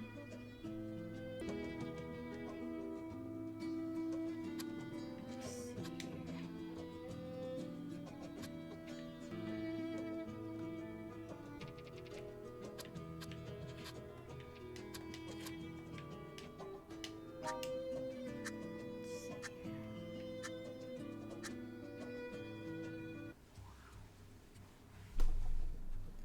Get away from there. There's a bomb. Zuko screamed and ran towards me. He reached his hand out trying to pull me away from the door that I had just opened. But I caught a glimpse of a box on the floor of the empty arsenal. And then boom. The box morphed into an engulfing flame and swallowed me without the door in its way.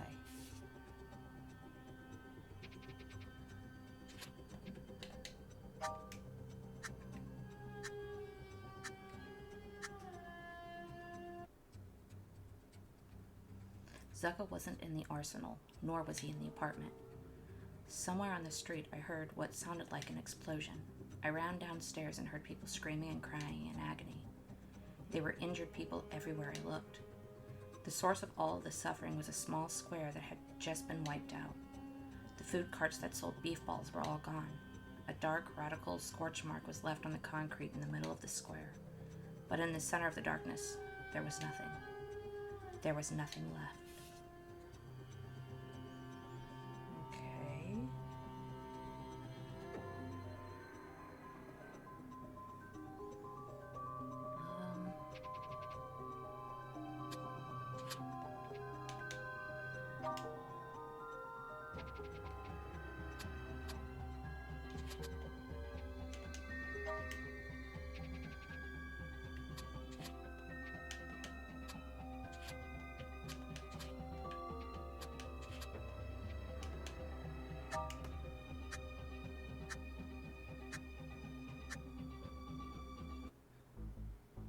But before I even tried to enter a passcode, the door of the safe opened by itself.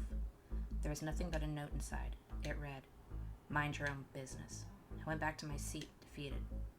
What else could I do to help Lieutenant King? Who else could help me now? Oh right, I should go see Officer Ji-yoon. I hurried to the hospital, but I didn't get to see her. A nurse told me that she had checked out and left the hospital earlier that day. But I didn't have a phone number to contact her. Damn it, was there nothing else I could do? Please, Buddha, please guide me. What should I do? These endings don't really,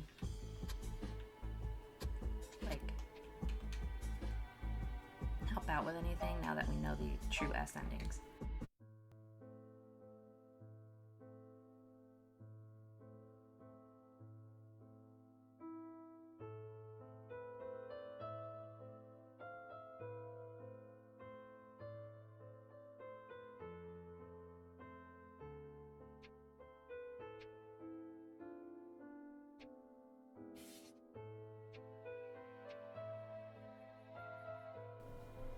Alrighty, let's check out Carlos. Days spent in prison could be boring. At noon, while the sun was right in the middle of the sky, Jin and Quinn got into an argument with each other in the yard yet again. In a couple of minutes, they would start a brawl, and everyone else in the yard, inmates and guards alike, would become spectators. It had turned into a daily routine. I sat under a tree far away from the ruckus. I wore my hat low and put my hands in my pockets, hoping to hide my nervousness from the guards and the other curious inmates. I'd been in prison for almost half a month. At first I thought that I might have been arrested for wandering the streets in women's clothing. It was a strange reason to be arrested in Hong Kong, but I just simply couldn't think of any other possibilities. Never would I have ever imagined that another possibility could exist. They finally told me that I had been arrested for murder. This was beyond ridiculous. And the 10 Commandments of the Catholic Church, the 5th commandment, thou shalt not kill. How could I possibly have committed murder? And the person that they accused me of killing, I had never even met him before. Ren used to tell me stories about how gangs would sometimes send some of their own young boys to confess for the crimes of the bosses. But usually they would at least get the story straight first. Why hadn't I heard anything in advance? I tried to send a message outside, hoping to get in touch with Mr. Khan or any of the other people in the group. But I hadn't heard anything back. Just when I started to lose hope, an unexpected visitor came to see me. It was so brave and nice for Yi to visit. She was wearing a light green cheongsam, even more beautiful than the one I remembered. Her hair hadn't all grown back yet, but she still looked good. Yi told me that after I had saved her from the auction house, she had been worried about me. She had even sent someone from the Blood Gang back to Pitt Street 99 to ask about me. They found out that I had never been back there ever since. Coincidentally, the man Yi had sent Ren into Ren. Ren had been worried about me too, and he also happened to know Yi's man. So Ren went with him to the Blood Gangs and told Yi everything he knew. I was arrested by the police on the same day that I helped Yi escape. Mr. Khan heard from the auction house about what I had done. He was outraged, but before he sent people to come after me, he got a phone call from the secretary of Mr. Lin. In the phone call, he was told that it had been arranged for me to stay in prison. From then on, whatever happened to me should not concern group loyalty anymore. Mr. Khan and the others didn't know for sure how I had offended the bosses so much based on the instructions they heard. They suspected that I wouldn't have much longer to live. Ren gave Yi all of my personal belongings that I had left with the group, hoping that she could bring them to me when she visited.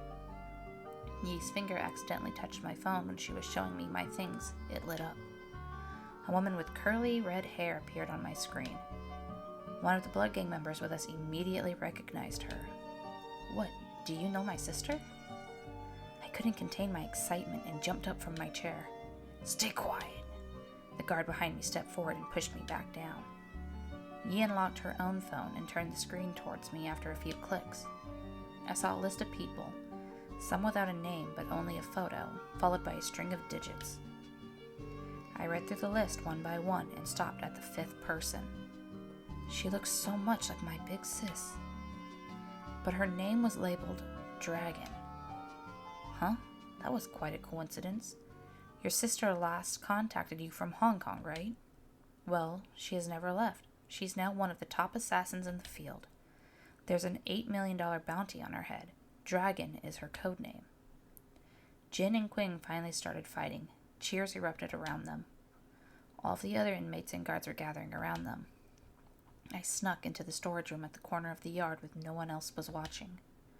I had long noticed this one locker inside the storage room. It was full of random things that had not been claimed in a long time. I opened the locker with one hand and pulled my other hand out of my pocket. I had been holding some tools in my palm, which was completely wet as I had been sweating nervously the whole time. The tools had been brought in by Yi. She had hidden them inside of the toiletries that she gave me.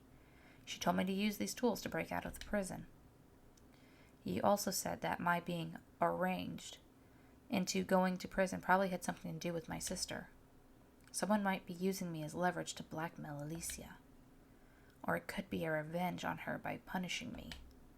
Whichever the case was, I needed to get out of here as soon as possible.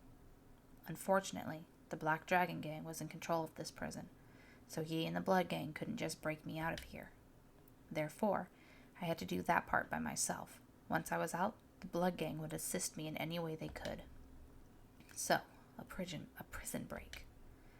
Was I capable of something like that? You're capable of anything you put your mind to. Never mind whether or not the guards would catch me if I tried. My cellmate alone would probably ruin the whole thing before I even got started. Nevertheless, I decided to hide the tools well in advance. Even if somebody discovered them here, they wouldn't be able to trace them back to me. As for my sister, I needed more time to think about this new information. Maybe I could find out more while I was still inside. I was just about to close the locker when I heard slow footsteps and wheels rumbling against the ground outside. They were getting closer and closer to the storage room. Crap, please don't be a guard. I hastily hid inside the locker and closed it. I could still see a little of what was going on outside through the door crack. A blond man in a prison uniform pushed a cart inside and closed the door. There were a few bags of concrete in the cart. I heard that a new prison building was under construction. Lots of inmates were assigned to work on the site. He must be one of them. He started to unload the bags. 1, 2, 3. Another inmate was under the bags. His mouth was gagged and his limbs were tied up. I finally recognized both of them. The blonde one was said to be an infamous serial killer. Everybody called him Pi, and he had been sentenced to life in prison. The other one that Pi had just dragged out of the cart and tossed on the ground was Kai. He was a serial rapist who had been sentenced to 20 years for over 14 assaults. He was lying there, barely conscious. It wasn't unusual for inmates to have a go at each other. However, Kai seemed to have been completely knocked out. Our yard time would be over in half an hour. If they stayed in here too long, it might be too hard to sneak out.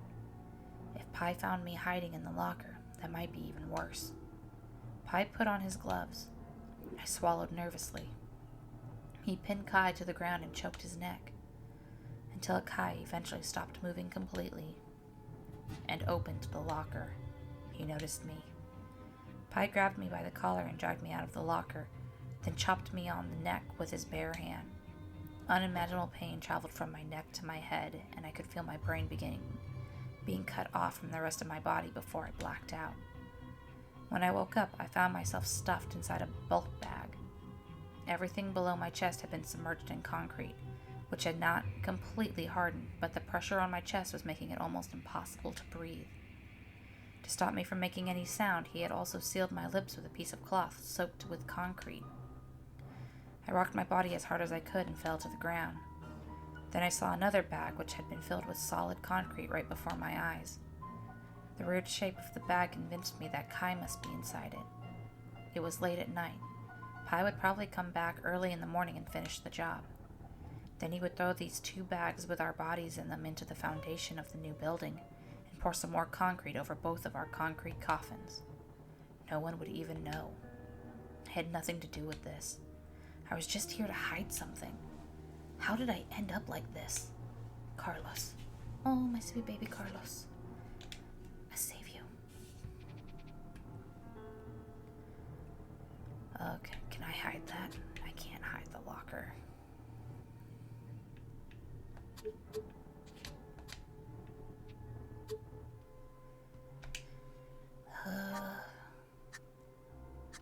Don't open the locker. I made up my mind and came out of the locker. I looked at the unconscious Kai, hoping that he was still alive. Hey, don't you think that he has suffered enough? He will be 60 by the time he can get out, and he will die alone for sure. I'm certain he will regret what he did in his youth. Killing him now is actually showing him mercy, right? You don't really have to do this. I inched closer to the door as I was speaking. I needed to stay far away from this lunatic as I could. I didn't really have any sympathy for Kai. I heard that he had even raped some 50-year-old woman. By that count, he might still hurt people even if he was released at 60. Pi seemed to be pondering my words. Who knew that lunatic could think too? When I was only 2 steps away from the door, he spoke. You make a good point, but I still think he should suffer a little more. What he did next paralyzed me. I stood there completely stunned, watching Pi take my brand new dagger out of the locker and use it to cut off Kai's private part. He then rubbed some concrete on his wound. Next, he covered Kai's severe private part with concrete and stuffed it into Kai's hand. Kai was still unconscious the whole time. This was something that a normal person that this was something that a normal person would never witness their whole life. I was in such shock that I completely forgot about escaping. After he was done, Pi asked me what I had been doing in the locker while cleaning up the blood on the floor. I still couldn't move, and I dare not lie to the psycho in front of me. I told him everything. He finished his cleaning, walked up to me, and put one arm around my shoulder. The cloth in his right hand, soaked with Kai's blood, even brushed against my frozen face. A prison break. Sounds like fun. Count me in. Oh, look at that. We got the S ending right off the bat.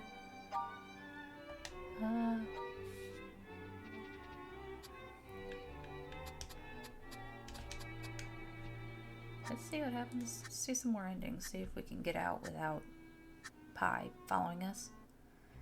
Pi tied me up and tossed me aside after noticing me. And then I watched Pi perform an unbelievable operation on Kai.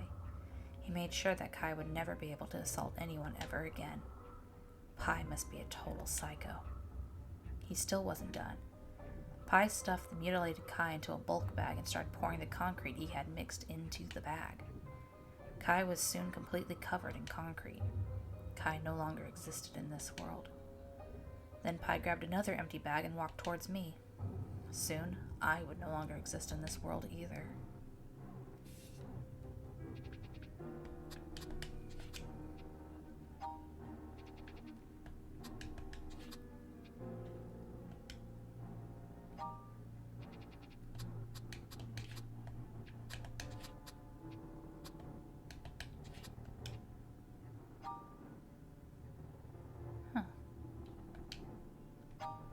Well, we can get all the endings.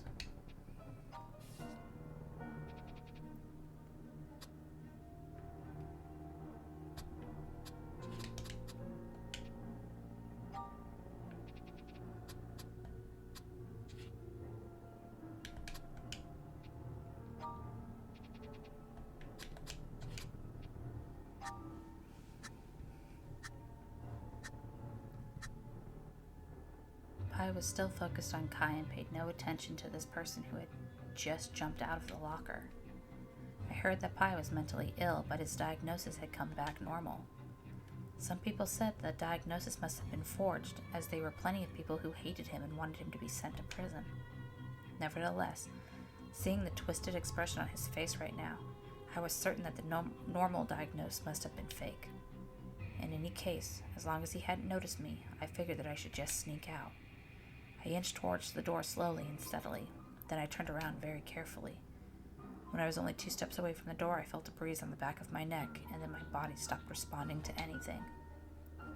When I woke up, I found myself feeling itchy and cold, and stuffed inside a bulk bag. Everything below my neck had been submerged in concrete, which had not completely hardened. Next to me, there was another bag that had been filled with solid concrete. The weird shape of the bag convinced me that Kai must be inside it. Pi had come over with another bucket of concrete. He saw that I was awake, but didn't even bother to knock me out. He just poured the concrete into the bag. I wish that he would just punch me instead. The concrete had gone over my nose, and I couldn't breathe anymore. I was seeing all kinds of hallucinations and hearing all kinds of noises. Maybe I should have talked to him instead of trying to sneak out. Perhaps he would like me better and let me live. I felt so pathetic dying like this. I must have committed too many sins to end up like this. Sister, where are you? I missed you so much. Oh my goodness.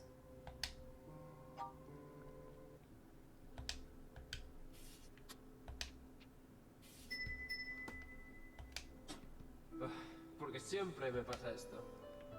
Let's see.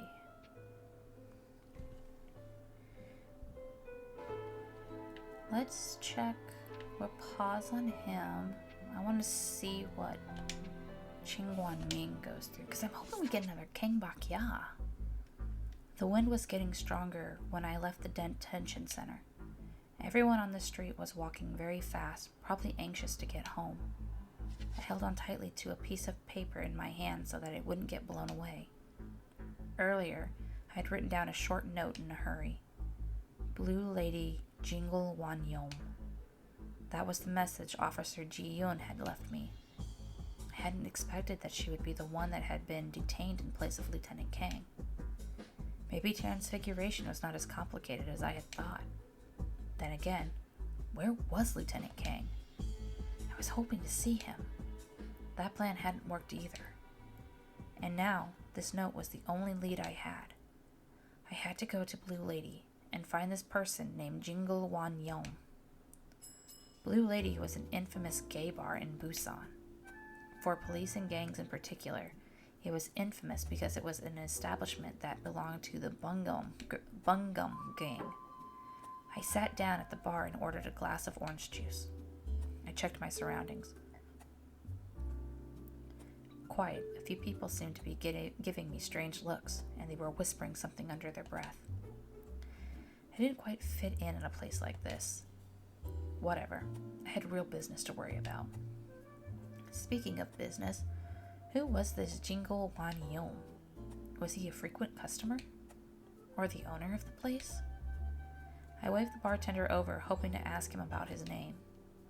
But before I opened my mouth, I suddenly felt a heavy blow to my head, and my face slammed into the bar.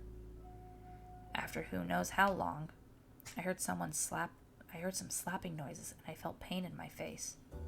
I finally opened my eyes. Judging from the lights outside the window, it must be on the second floor of the bar. I could see office desks, couches, folding chairs, tables, and pool tables in the room. There was even a coconut tree. I tried to sit up, but I realized that my left hand had been cuffed to a desk leg. Some young men surrounded me at the wall. They all looked like they were in a gang. One of them had a head full of curly hair and was crouched next to me. He kept slapping me in the face with what felt like a card. I struggled to move my face away before I saw that he was holding my police ID. Who knew that a police officer would be hanging out here? If you don't tell us what you're really here for, we're going to think that you're looking for some fun. His buddies all laughed. This didn't look good. But I didn't want to cause too much trouble. I just needed to get out of this as soon as possible. The curly-haired man kicked me in the stomach. Talk. Do you think that we, the Bungmung gang, are an easy target than the Musang gang? If we want, we guarantee we'll make you feel something. Ecstatic. Dude, that's the wrong word. Should be excruciating. A man nearby with split bangs tried to correct the curly-haired guy, who immediately slapped him on the head instead.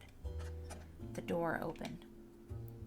All of the men who were laughing hysterically took one glance at the door and immediately stood up straight, shouting, "Good evening, sir." A tall man had just walked into the room. He was wearing a pink flowery shirt and a pair of leafy green beach shorts, and looked incredibly topical. He quickly noticed what had been going on. "What do you guys have here?" "It's a cop sneaking around the bar. We were just about to question him." The curly-haired guy very fondly handed him my police ID. The other guys picked me back up and then slammed me face down onto the desk. The man called "Sir," then caressed my back with one hand. Very fit. Lots of potential. Potential? What potential? Was he talking about joining their business? What kind of sick joke was that? I was someone who had dreamt of defending justice and becoming a real hero. But to keep myself from getting into more trouble, I had to keep it under control. However, even though I could control my anger, I couldn't fully control my body.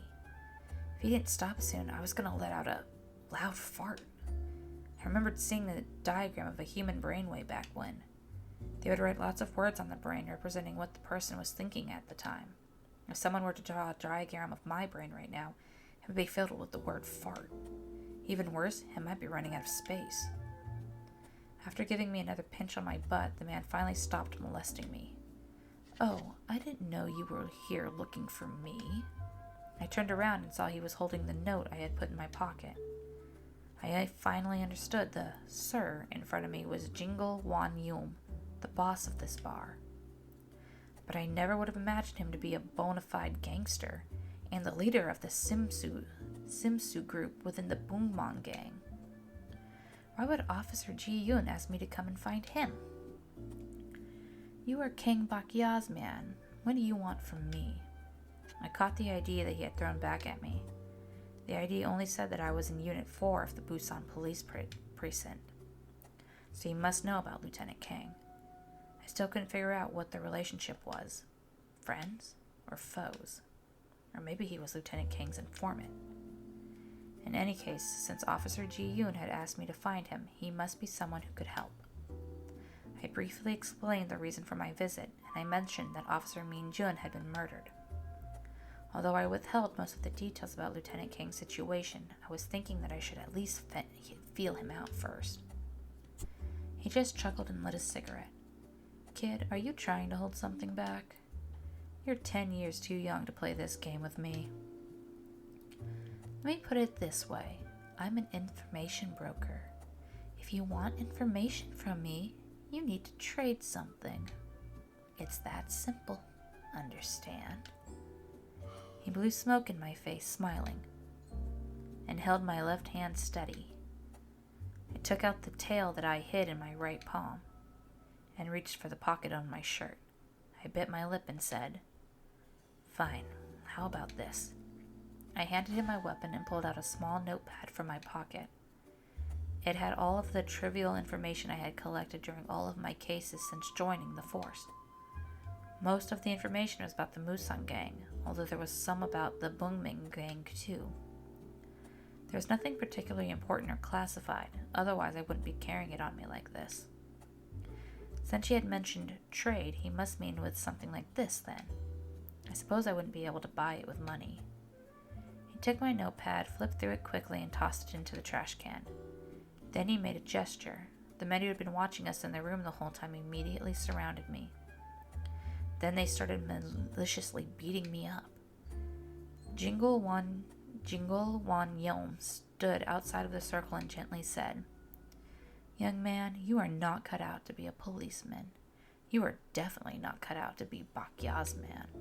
If you ever dare show your face on my turf again, you will be dead." After those words, they tossed me out from the second floor window. I fell into the garbage container in the back alley. It hurt so bad that I couldn't move for a while. The night was freezing cold. I was so stupid to make such a careless move. What exactly did he want, though? Chang Guan mean? Well, it's a gay bar, so there's a lot.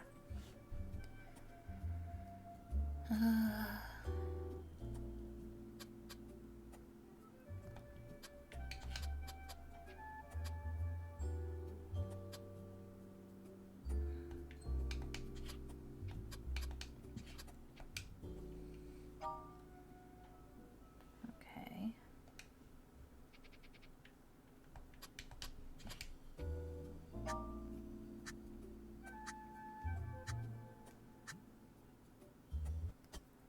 A beam of silver light flashed in the air, and my left middle finger flew off from my right hand. Blood was dripping out of the wound and left some red dots on the floor. I covered my entire left hand with my right one and dropped to the ground, rolling in pain. "It's yours." "Fuck you." And I fainted. "Call a doctor." "No, you idiot. Not Dr. Chang, Dr. Wang. The one who lives at Gangnam-dong." I heard Jingwan yelling at his men and opened my eyes just a little bit to take a peek at what was happening. He threw away the cigarette in his hand and carried me onto a couch. His men were in complete disarray after being shouted at by their boss. I had made the right call. If this man were a true friend of Lieutenant Kang, then he must value loyalty and bravery. If all he had cared about was profit and benefit, then even if he had seen through my performance, I would at most get a beating. Then I could still give him what he had wanted to trade for the information. Nevertheless, this was the best result I could have hoped for. I finally burst out laughing and sat back on the couch with a hand holding my stomach. Then I stood up as Jingle Wan Yom looked on, stunned, and picked up the severed finger from the ground with my perfectly intact left hand, smiling at him. I brought the fake finger in a small shop on my way here. Not only did they have fake fingers, there were also fake ears, eyes, and everything. The owner had said to me that if you wanted to survive in a gang, they were all necessities, and if I brought the whole set, he could give me a discount. So I did, and I had hidden them all on me. It turned out they were indeed quite valuable. You bastard! Jingle Wan Yum fell into the couch, laughing hysterically. Well, I guess Bakya had pegged you wrong completely. He told me you were just a serious and boring fool. He told his men to make us some tea, and then began to tell me everything he knew about this case. 2 hours later, I drank the last cup of tea and left Blue Lady. I started walking towards Officer Mean Jun's home in the cold, biting wind. Okay.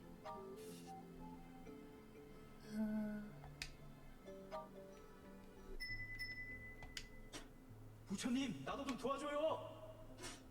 Let's see here. Let's do the key fob. Officer Mean.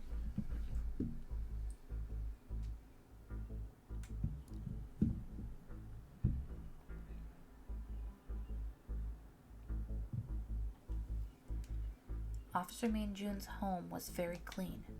On top of that, the supervisor, investigation agency, and Unit 3 had been combing through this place for quite a few days, so it was very clean too.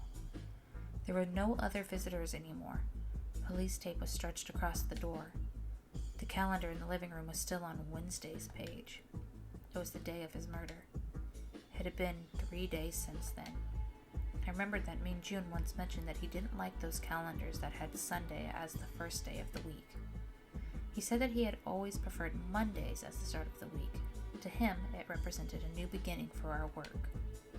Although, as police officers, we never really did enjoy and relax on the weekends. The bowls and dishes in the cabinets were all spotless and meticulously stacked. There weren't many clothes in the closet. I remembered every single one. A whole bunch of old DVD discs were stacked on the TV stand. All of them were military documentaries about wars and weapons. I walked around the whole apartment several times, but I couldn't find anything relevant to his personal connections. I lay down on the couch and stared at the ceiling that wasn't too high up, feeling like I had run into a dead end. According to Jingle Wan Yum, Lieutenant Kang was definitely innocent, because they were drinking together at the time of Min Jun's death. However, drinking with a gangster was not going to be a very convincing alibi for him. Besides, it might cause other unnecessary problems. At this point, the only way to prove Lieutenant Kang's innocence was to find the real murderer. I had also gotten some information about Officer Min Jun himself from Jingle. Officer Min Jun used to have a criminal record because he had been involved in a murder. For some reason, the case had been dropped, and they probably weren't any records of it either. At the very least, there had been nothing about this in the electronic records in the police station's archives. Of course, not many people knew about this at all. Moreover, Officer Min Jun was not just a casual military and weapon aficionado. He had privately purchased lots of regulated and even banned weapons through multiple shady channels. His arsenal could probably arm a small team of special ops soldiers.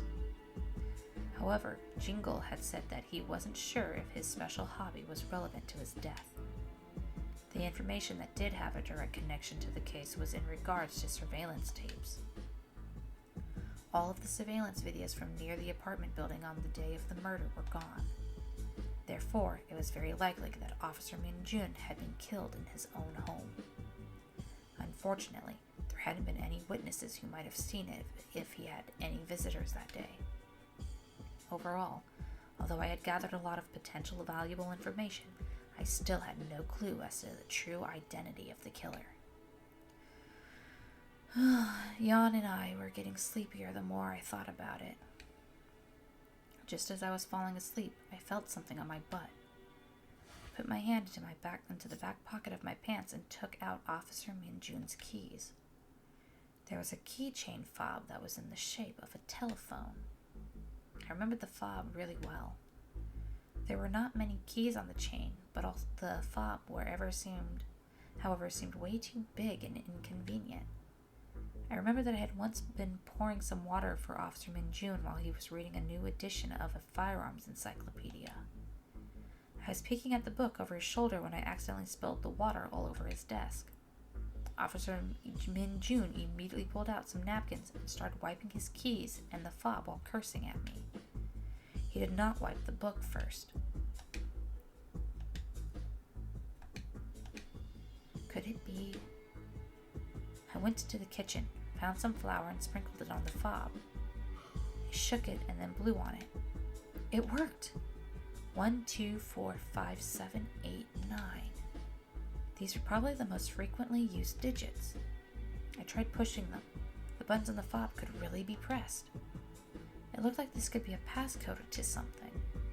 However, I didn't know what the passcode was for, or what the passcode would be.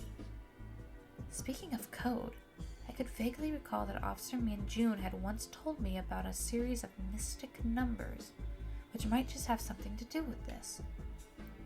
But I remembered that those mystic numbers had only 6 digits, but there were 7 potential digits here. Could it be that the passcode was changed often?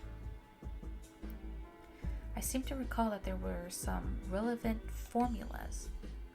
Officer Min Jun had written those down for me while trying to explain how mystical the numbers were. Okay, regardless, I should give it a try. Let me think. The code was probably 1, 2, 8, 5, 7, 4. Nothing happened.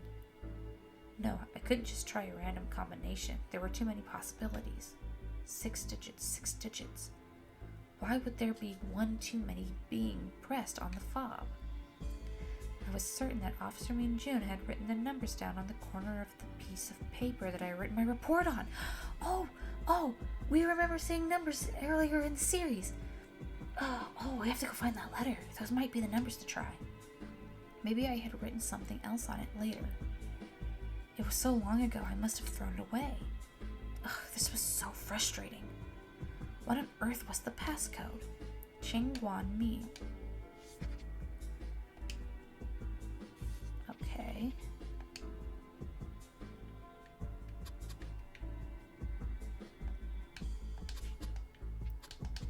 Let's see here if we do that.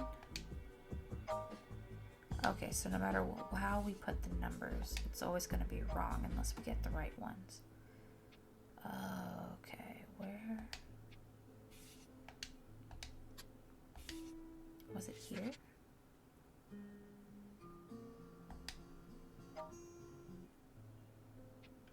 Okay.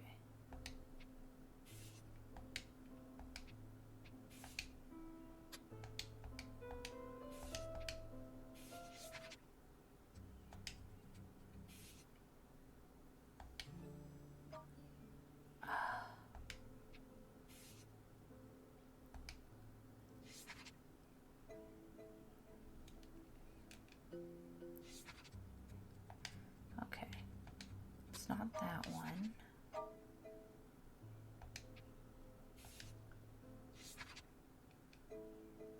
Oh, here, there, found him. Okay, so 42857 times 1 equals 142857. Times 2 is 285714. Times 3 is 428571. Let me write these down really fast, and then we'll punch them in and see which one of them gives us the ending we need. So we've got 142857, 285. Oh, wait, Wednesday. He doesn't like Mondays. Oh, I think we just narrowed it down. So if it's Wednesday, it would be the 3rd day of the week. So 428571. Let's also take 571428, just in case it does count Sunday as being the first of the week. So back down all the way down to here.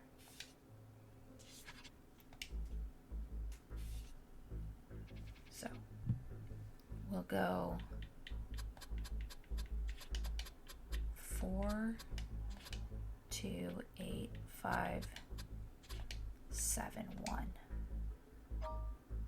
Okay, so that one was not right.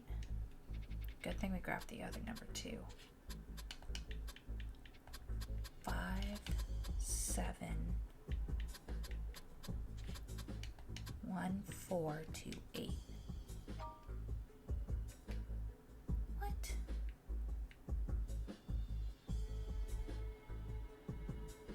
But that had to be it.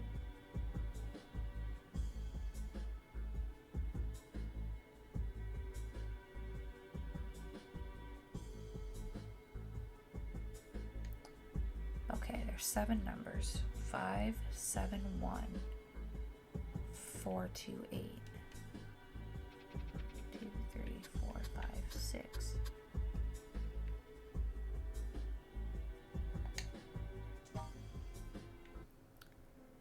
No way.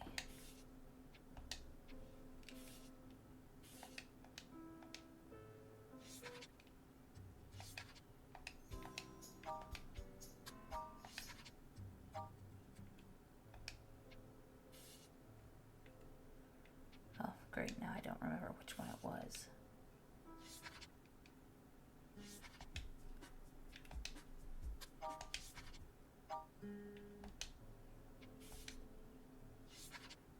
Okay, found it. Okay.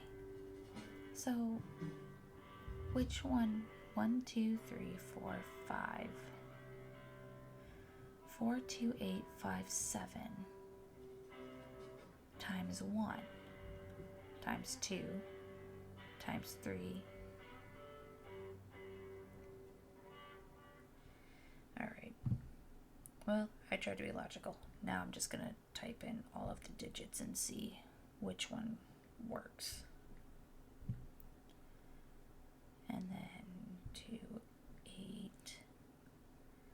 5, 7, 1, 4.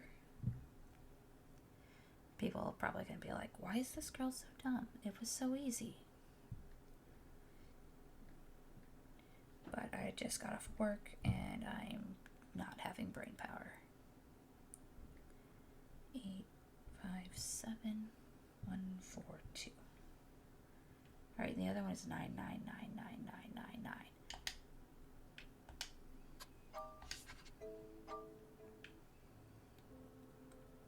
And then all the way down to the bottom.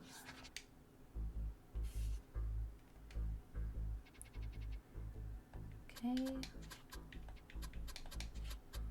1, 4, 2, 8, 5, 7.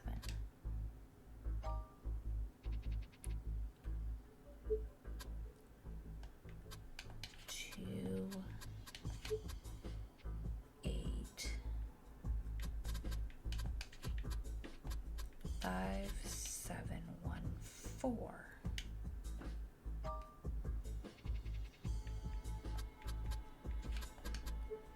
7,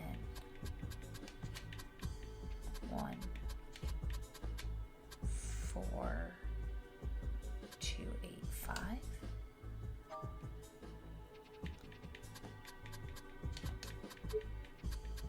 8, 5, 7, 1, 4, 2.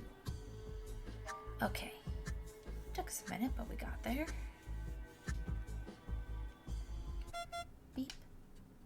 I heard an electronic beeping.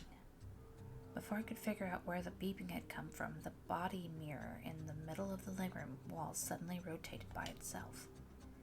It revealed a long and narrow tunnel behind it. I climbed into the tunnel and took a sharp right turn. At the end of the tunnel, there was a long and narrow room hidden between 2 walls barely wider than the tunnel itself. I entered the narrow space and was surrounded by stainless steel walls. It was lit by several daylight bulbs, which somehow gave the room a feeling of holiness.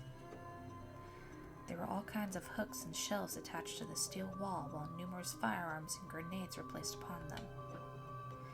There were dozens dozen AWMs, even RPGs. It was indeed an arsenal. Now I understood why Officer Mingjun would always tell me that he would lend me a grenade. He hadn't been joking. Since I was the one in possession of the fob, I assumed that no one in Unit 3 had found this place yet. Maybe there might be some clues in here. Most of the guns were covered with a little bit of dust, but the floor, on the other hand, seemed unusually clean. I kept walking back and forth in the room. I sat down, crouched down, and even laid down, which is when I finally saw it. Next to the wall, opposite of the door, there was a small wooden table on which there were all kinds of firearm cleaning and maintenance tools.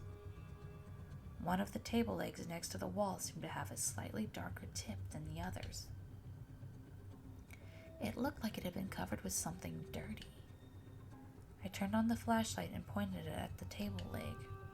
It wasn't just some dirty, it was blood. I could also see two small seams in the table leg where the bloodstain was. I reached out with my hand and touched the seams. The middle part between the seams suddenly sprung open. It was a secret slot with something inside of it. I took the item out of the slot. It was a recorder, and it was still recording. I pressed the stop button first and then pressed play. Voices came out of the speaker. One was the familiar voice of Officer Mingjun. When are you going to stop bothering me? You think you could just hide from me by not coming to the station? It was another familiar voice. My eyes opened wider. I stared at the recorder in my hand and I couldn't believe my ears. Although it wasn't as loud and clear as it had usually been, there was no way I would have mistaken that voice. The second voice belonged to the lieutenant of Unit 3, Kim Jong-ho. I have done enough for you. Everything is over now. I'll resign and go back to my hometown next week. You want to go home? Don't be ridiculous. Did you forget about your dirty little secret? Illegal possession of weapons is one thing, but being a murderer is another. You don't need me to tell you how many years you'll be spending in jail for manslaughter, do you? C0795, are you going to blackmail me with that my entire life? You think I'm going to just let you do that? I've done so much dirty work for you, and you think I never kept my own evidence? Are you talking about this? You, how did you get that? How did you know where I hid them? Did you really think I wouldn't know about your little tricks? I have my men tailing you 24/7 after all. You're just a pawn in my hands, and I couldn't just let you wander around as you wish, now could I? You want to threaten me with just some tapes? You are so naive. Even without those tapes, I still have other ways. You have conspired with Zhou Mingyuan and told me to murder Cho Yohan's son during a mission, just to investigate a war between Choi and Lieutenant Kang so that you and Zhu could benefit from their losses. If I leak this information to the Musan gang, I can guarantee that those people who are against Zhu would want to take you out, and they don't need too much sound evidence. Oh, and speaking of Lieutenant Kang, if he ever learned about what you have done, he would never let you get away. I don't care if I will be sent to prison or not anymore. I want my conscience back, and I swear I will take you down with me. Well, that's real unfortunate. You weren't like this a few years ago when I first sent you into Unit 4. Back then, you were just a coward who didn't even dare to look me in the eyes when you were talking to me. Guess you've grown these past few years with King Bakia. What a shame. I will really miss you, kid, since I'll never see you again. As long as you let me go home, and I swear I will never tell anything to anyone else. I will have nothing to do with any of this anymore. I do believe that you won't tell anyone. I am very confident about that, because dead men tell no tales. Then I heard the sound of silenced gunfire, the sound of a body falling down, and a weak and brief groan. Neither voice said anything else. All I could hear was the sound of a door being opened and closed, as well as something being dragged through the floor. This must be the sound of Kim Jong-ho cleaning up the crime scene and taking Officer Minjun's body away. After that, the recording kept going for a long time, but there was no more sound at all. Officer Mean June must have started the recording via remote control, but he was never able to stop it. I pressed the stop button again and stared at the dark red mark on the table leg. I could almost see how he struggled to paint the table leg with his own blood in the final moments of his life, without avoiding being seen by Kim Jong-hoo. I opened my clenched fist, and I gave him a salute. Aww. Okay. Back to Carlos. The nightly roll call had just ended. All of the gates were locked. It had finally quieted down and the guards had left. I pulled a chair up to the bottom bunk and sat in front of Hotaru with a smile on my face. I need to ask you for a favor. Hotaru and I had been in the same cell for over 2 months. We were still not friends who would chat with each other, so we had to be a little surprised at what I had just said. I figured that even if he didn't want to respond, he would be curious at what I wanted. What? I had to play a card game with you. The whole thing began about a month ago. He had come to visit me in prison and warned me to get out of here as soon as I could. Prison breaks all sure sounded cool to me, but it was an incredibly difficult task. Then I was caught by Pi while trying to hide the tools. I had no choice but to tell him everything. To my surprise, he offered to join me. What kind of luck did I have? I used to watch a movie with Ren about a prison break. In the movie, the prisoner had been secretly digging a hole in his cell for years until he finally managed to escape on a stormy night. I would have to do this for years, too? Would I have to do this for years, too? Besides, this was not something that would get easier with more people involved. We even lived in different cells. Someone was bound to grow suspicious about him and I talking to each other during every yard time. Therefore, to succeed, the first thing I needed to do was to get Pi in the same cell as me. While Hotaru was a greedy, conniving, and disgusting weasel of a man, he had his own weaknesses. Rather, there was something about him that I could exploit. Hotaru loved card games, and he was a great player. He played with the other inmates a lot, sometimes with a wager of over 5 figures. He had won a lot of money in here with his special skills. Nevertheless, many people were still willing to play with him. For one single reason. He never bet any money himself. Instead, he only bet favors. If Hotaru lost, he would do one favor for the winner, as long as it was within his power. Hotaru got along very well with all the guards. He had no trouble smuggling in some contraband or getting some privileges for someone. Even the guards enjoyed playing a hand or two with him every once in a while. It was always a sweet deal for Hotaru. And so it was time for me to ask him for a favor. If I could win, there was no doubt that he would agree to switch cells. I didn't have to worry about him being suspicious of my intentions or reporting it to the guards. Hotaru's only good quality was that he would always hold up his end of the deal. The only problem was that it would not be easy to win. I had never played poker when I was in Mexico. After coming to Hong Kong, I had only played a couple of times when Ren would teach me. Besides, I didn't have any money to gamble with. This wasn't my idea, it was Pi's. Pi agreed to lend me a lot of cash. He had even blackmailed some of the inmates to help train me. Soon, everybody seemed to think of me as Pi's sidekick, and they began to show me more respect. A month had gone by. Lose, it all depended on tonight. I took out 10,000 Hong Kong dollar bills and counted them in front of Hotaru. He was ready to lie down, but I saw his eyes glistening. He sat back up and crossed his legs. Fine, let's have a quick game then. Blackjack. The rules were simple. Both sides drew 4 cards from the pile after shuffling. The players then exchanged 1 card with the other. Whoever had the hand that added up closest to 21 wins the hand. An ace value could be either 1 or 11, while jacks, queens, and kings all counted as 10. Both players had the same sum. The hand was a tie, and they drew a new hand. The one whose hand was closer to 21 wins half of the opponent's bet, and the game continues. If the winner had a hand of exactly 21, he wins half of the opponent's stake, and the game ends. Both players should put down the same bet at the beginning. Whoever had more winnings wins the whole game.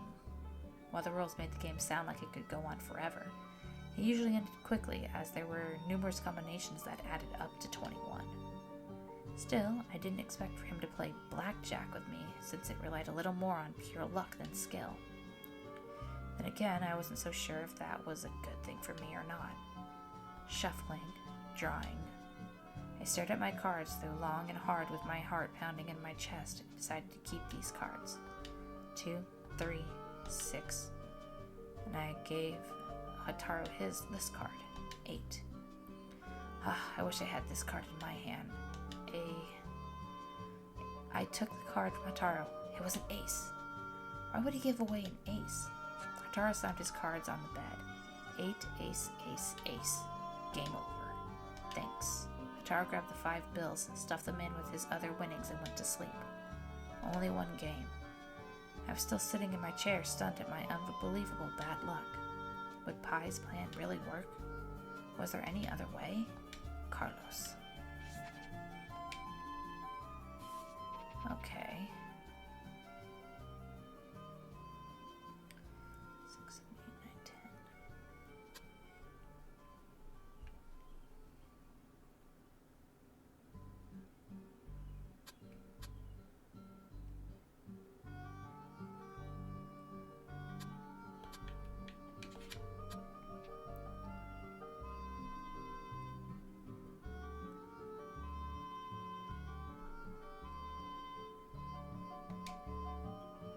Let's see if we switch those.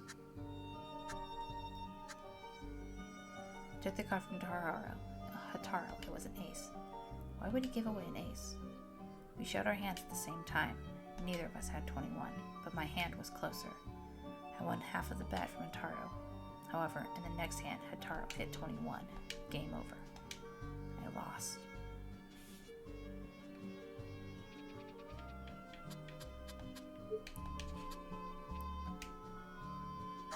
See if we give him the ace. Took the card from Hotaru. It was an ace. Why would he give away an ace? Hotaru slammed the ace I had just given him on the bed. You cheated. I didn't understand what had just happened. Hotaru showed me the rest of his hand. Ace, ace, ace. Including the ace he had just given me, there were 5 aces. There had to be something wrong with the cards. But Hotaru didn't give me a chance to explain. He went straight back to bed.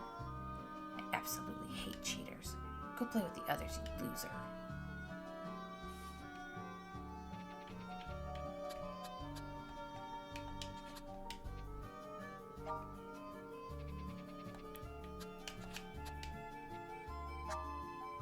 I should check how many endings are in this. I took the card from Hotaru. It was an ace. Why would he give away an ace? We showed our hands at the same time. Neither of us had 21. However, there were 5 aces among our cards. We stared at each other and counted the entire deck again. Not only was there 1 too many aces, it was also missing a 2. Hotaru suspected that someone must have messed with the cards the last time he played. In the end, he had to get a new deck and restart the game. Unfortunately, I lost this time. Okay, well, we have 3 more endings. How is he missing a 2 when I had the 2?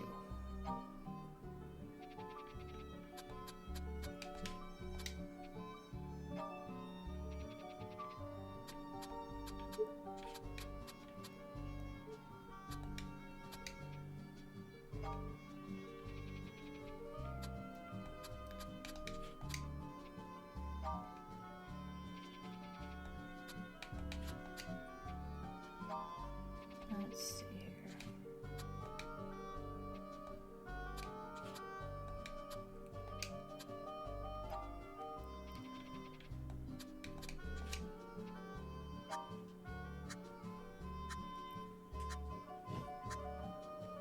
I took the card from Hotaru. It was an ace. Why would he give away an ace? We showed our hands at the same time. Neither of us had 21, but his hand was closer. Hotaru won half of my bet from me. In the next hand, he hit 21. Game over. I lost. Okay, so he's got 3 aces.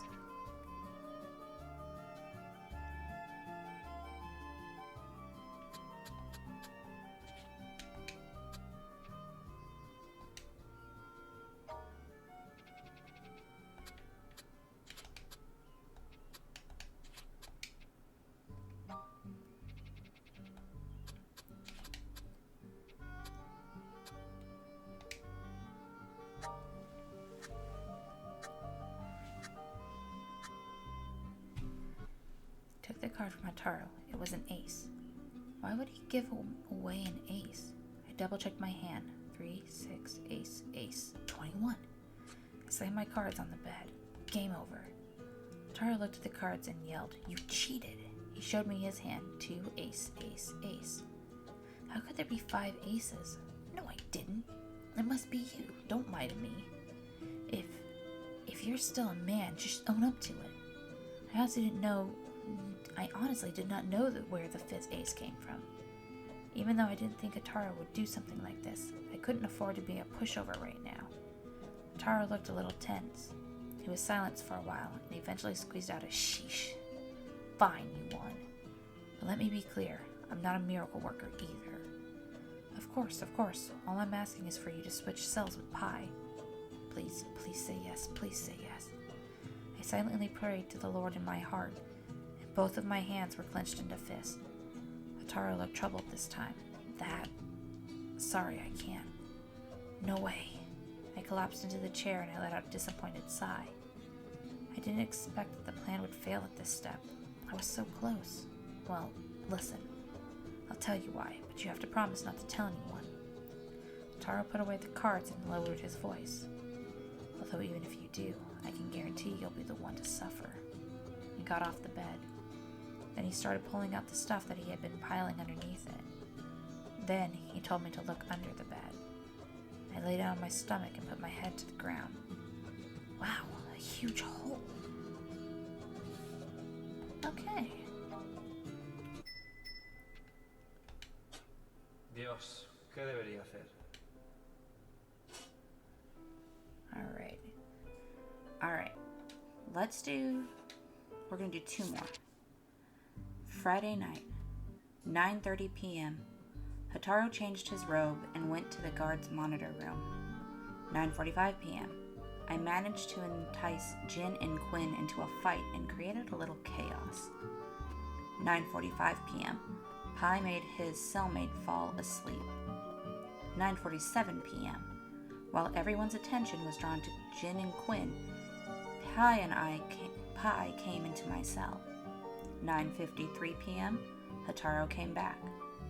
9:55 p.m. All of the inmates had gone back to their own cells and the gates were all locked up. 10 p.m. No guard showed up for the roll call. 10:07 p.m. Hataro, Pi, and I climbed into the underground tunnel through the hole in the floor of the ceiling. So far, everything was going smoothly, according to plan. The tunnel was in the basement floor of the prison. There was another monitor room at the end of it. It had a skylight window on the ceiling, which was right under the prison yard. It was also located on the edge of the yard, near the prison walls. It was the only area that wasn't covered by the searchlights. If we could get there without being discovered, freedom would finally be within our reach. But here came the biggest obstacle in our whole plan, the guards in the monitor room. Every night there would be 2 people on duty in the room. Most of the time they stayed inside. They would leave and patrol the basement floor every once in a while. We had to get into the room during their patrol, without running into them. We must then go out through the window before they come back. Only then would the plan be a success.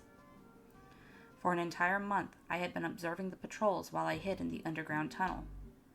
There was a lot of heavy machinery on the basement floor. They had divided the whole floor into many smaller lanes. Traversing all of the lanes would take a very long time. Therefore, most of the guards really didn't bother. The patrol routes had no schedule or pattern whatsoever. However, there was a pair of particular twin brothers who would always follow the same route without exception. It was such a huge break for us. Naturally, we decided to choose a night when the twins were on duty to carry out our plan. To be absolutely sure, I had even drawn a map of their patrol routes. The monitor room was in the northwest corner of the basement floor, and we set out from the eastern corner. We could use the machinery as cover. However, there was no blocking the view in the lanes. The moment the guards appeared in the same lane as us in either direction, they would see us immediately. In short, We had to go to the monitor room in a limited amount of time while avoiding the patrol guards. I had planned our route in advance. It should be west, west, north, west, north, east, north, west. But I seemed to have made a mistake. After 2 intersections, we were caught by one of the twins. After the guard saw us, we began running towards the monitor room in the hopes of still making it. But before we could climb out of the window, we heard the deafening alarm screaming outside. We were doomed. We were each put into solitary cells afterwards. The hole under the bunk bed in cell 28 was also filled. The next time I saw Pi and Hattori was a week later in the yard. Pi was still his usual self. He seemed to be having lots of fun, even if he had failed to escape. Since our failed attempt at escaping, the guards started to distance themselves from Hataro to save their own skins. Hataro no longer played his card games with others, as he no longer had any income. It was all my fault. I even had a map of the patrol. How could I have miscalculated our route? I thought about the angry looks Hataro gave me. I thought about the fact that I might never be able to get out. I thought about the people that wanted to hurt Alicia. I felt so helpless. Was there absolutely no other way to get out? Lord, please guide me, Carlos.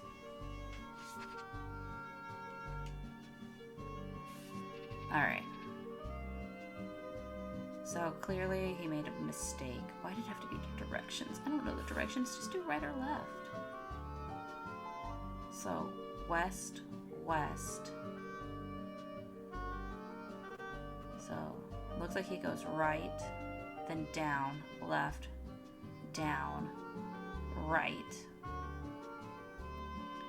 And the other brother goes down, right,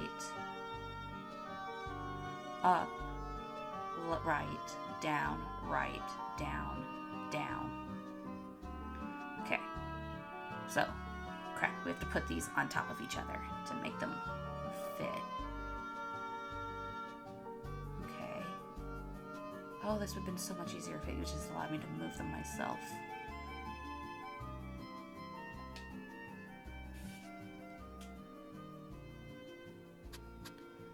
Okay. So we go west. So let's count the arrows as each of them moving once. So we go, or maybe we should go east? If east is left.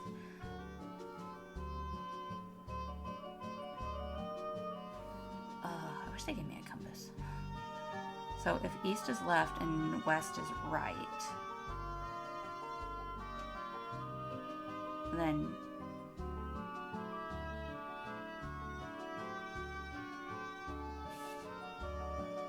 I wish I had learned the memorization for the directions of a compass. I never did. I just know north is supposed to be the top of it. South is the bottom of it. The sun rises in the east and sets in the west, and that's all I know on directions. Let's reset it.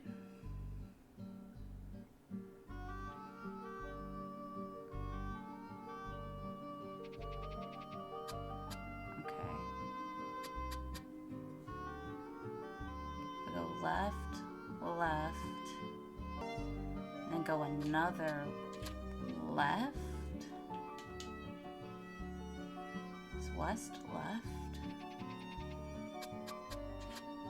Oh, wrong button.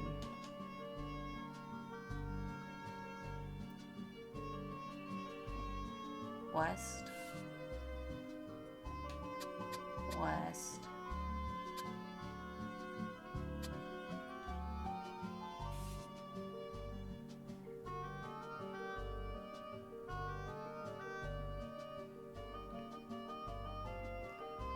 so 1, 2, 3, up, 3.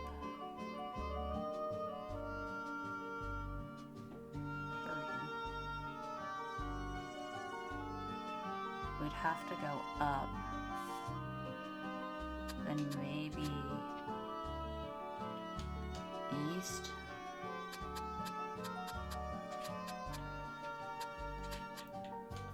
Or west? No. Okay.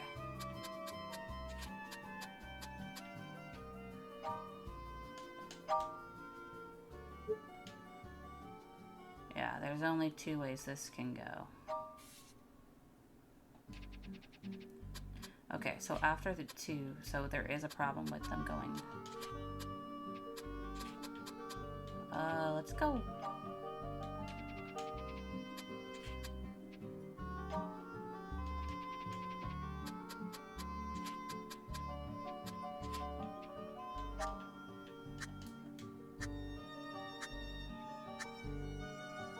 But I seem to have made a mistake. Somehow we walked into a dead end. Just when I double-checked my map, we heard someone yelling from a distance. The twins had seen us. Okay. So.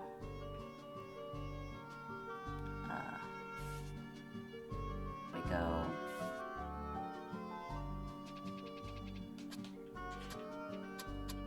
North. North. Wrong button.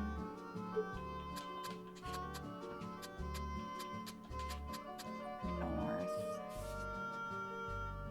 That would put him like smack dab right next to him.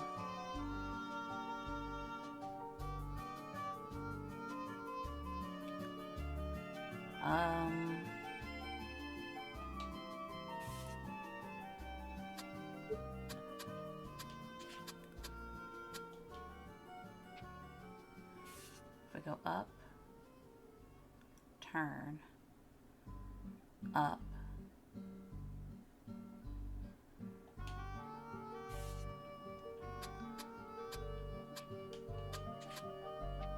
west, west.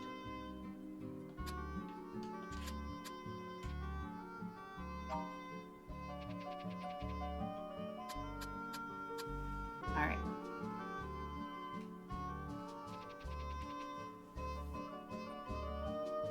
Cut.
At 10:30 p.m., we managed to sneak into the monitor room. Looking up through the window at the corner of the ceiling, I could even see the sapphire color of the starry night. Yay! We made it! Okay. That was a hard puzzle. Okay.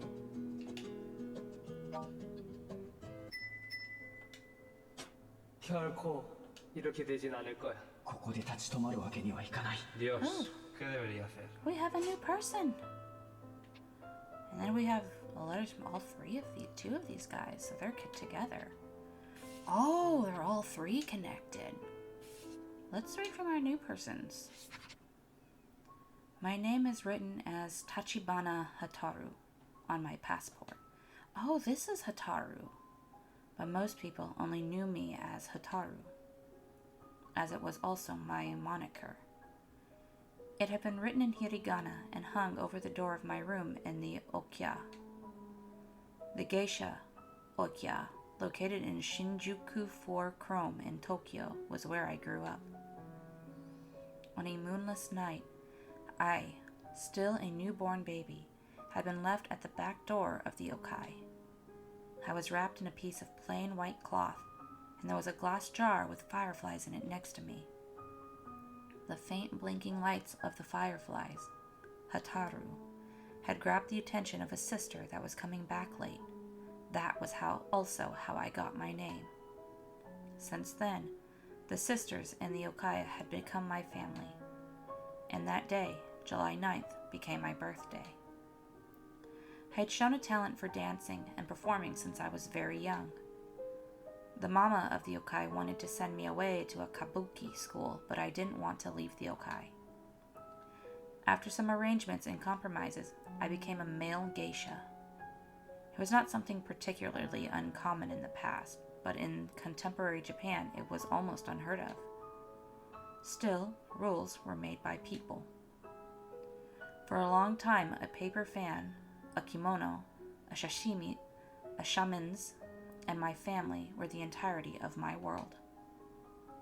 Until I met the savior of my life. It was a stormy evening.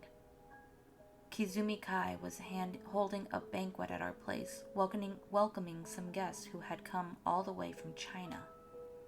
Menacing bodyguards in black suits were everywhere, from the gate to the backyard. A lot of them had suspicious bulges on their waist.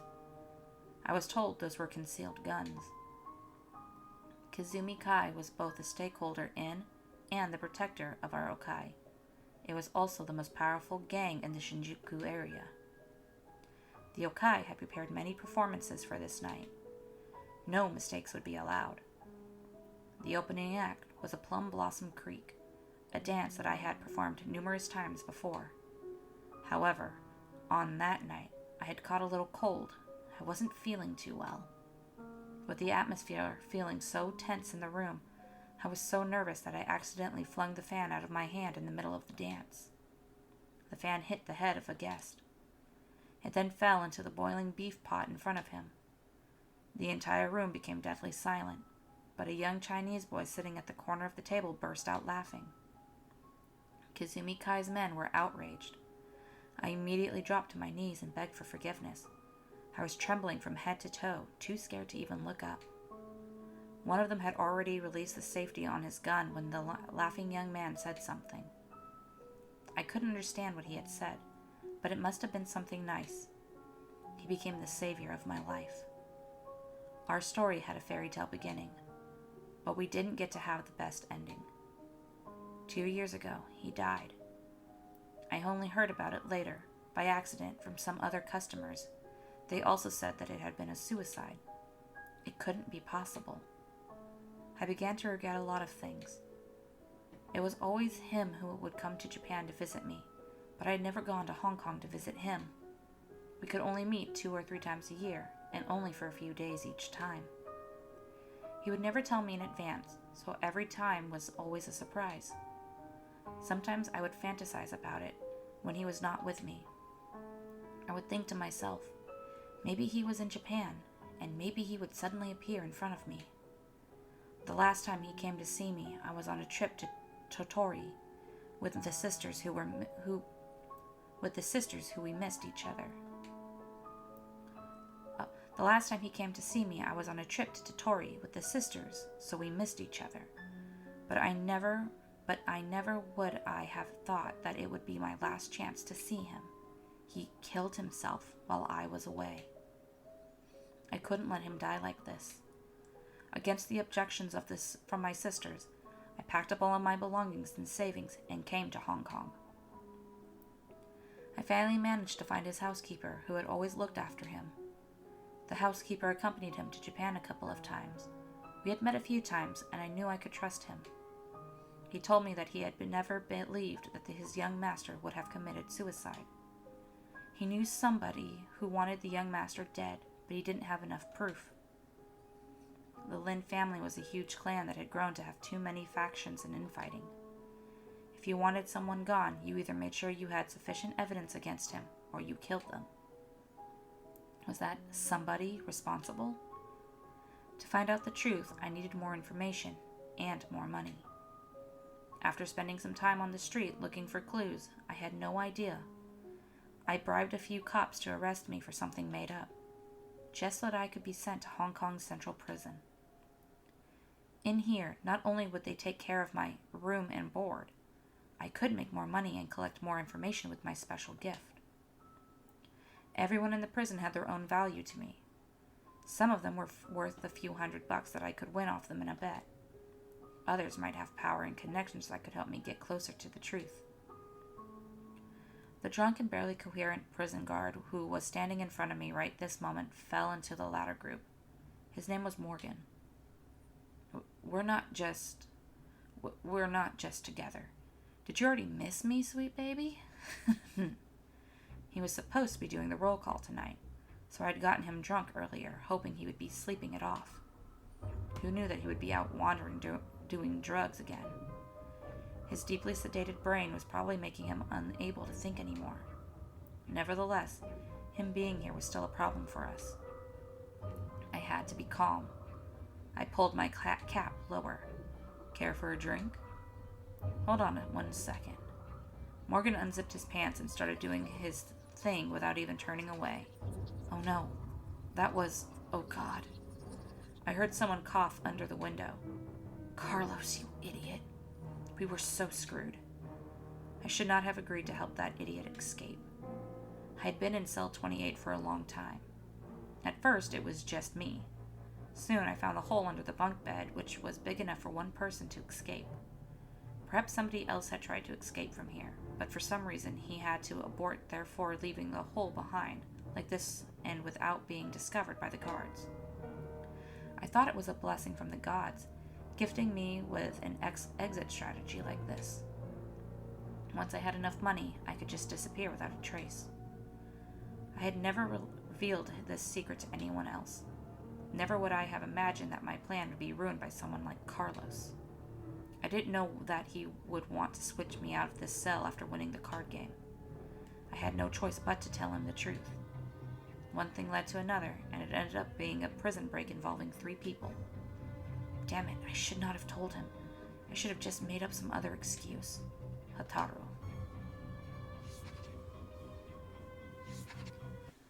My name is Pi.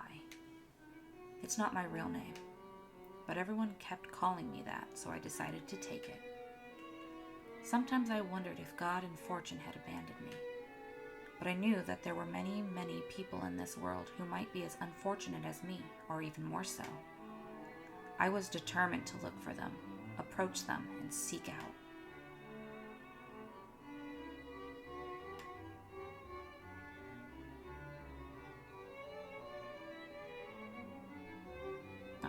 I was determined to look for them, approach them, and seek out the culprit who had turned their lives into living nightmares. I would never be a god, but I was a deliverer of God's punishment. Evil deserved to be punished, and the unfortunate deserved to be salvaged. As for the sin of revenge, let me be the sole bearer of its wrath. However, I had begun to gradually realize that the evil in these humans was almost like bacteria or a virus. They could be everywhere. They could dwell in a dark, humid, disgusting back alley, or a loud and excited pub, or a joyful and innocent elementary school. I could still remember the lust in that PE teacher's eyes when he had mentioned his students. It was sickening. It was stomach-turning. Even though I kept eliminating them one after another, I always ended up running into the next foul bastard hiding in another evasive corner of the city. I finally came to one conclusion after my activities had been published in the papers. Instead of tracking them down one by one, a more effective way was to deter them with fear. The last target I had on the outside had been an unemployed young man who I had accidentally run into on the street. I picked up the newspaper that he had dropped, and there was a story about someone molesting young children on it. That someone was him. It grabbed my attention, so I decided to follow him for a while. As it turned out, he was clearly not a pedophile. The article was just gossip that had to have been planted by someone who had wanted to slander him. Still, I figured if I left my smiley face signature next to this pedophilic young man, as the press called him, it would become another viral story in the media for sure. and then the real perverts would certainly think twice before committing any more atrocities. Maybe they would even be scared shitless and wouldn't even dare go outside. My logic was impeccable, but my luck wasn't, and things didn't turn out the way I had planned. Life in prison wasn't so bad. There were plenty of evil men who had received a much less serious sentence than what they deserved. Occasionally, I would send a couple of them to hell in the name of justice. However, for every day that I had to stay in prison, more evil went unchecked in the world outside. The thought made me feel anxious every single day when I was in there. Therefore, the moment that I heard Carlos mention prison break, I immediately joined his plan without any hesitation. Today was the day of our escape. I was guessing that we might have run into some trouble. I said guessing because I couldn't see what was going on in the yard from where I was standing. Carlos was supposed to follow Hotaru out through the window, and I would follow them. However, Carlos was still lying on the ledge beneath the window. Since there was only enough space for one person, I had to hide myself behind the door. So far, only Hotaru was up in the yard. I had never fully trusted that shorty. If he dared to betray us, I would not let him get away with this. Right at this instant, I heard the footsteps of the prison guards on night duty. The twins had come back from their patrol. The door squeaked as it was pushed open. I held him tightly. There was a syringe in his hand. I choked the neck of the guard in front, but I didn't want to kill either of them.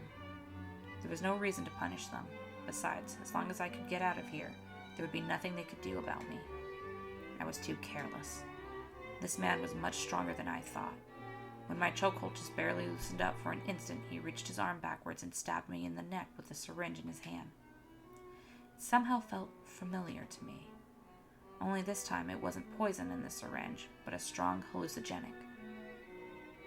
Everything before my eyes suddenly began to look bent and twisted. All the shapes were tangled together, and then untangled, and restructured again, and then morphed into emptiness. There was only me left, standing in the center of a dark vacuum. A man emerged from the dark. He walked towards me and stopped in front of me, looking down at me coldly. He had oily dark hair and a round belly. He was carrying an empty beer bottle he could barely stand. "Where is your mother? Did she go to Alex again?" I felt something familiar, yet strange, growing in my heart. But who was this person? My splitting headache started up again as if someone was squeezing my brain.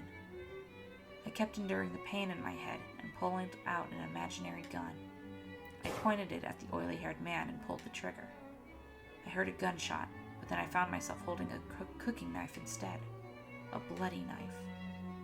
The man standing opposite of me split into two people, a man and a woman, both with blonde hair and blue eyes, while holding each other intimately. The man seemed a little nervous while the woman had a smirk on her face. They were looking directly at me. She was also holding a gun in her right hand. It was the same one that had just been in my hand. A wisp of gray smoke was rising from the tip of the barrel. Bastard. Bastard. Bastard. Bastard. No, I was not a bad child.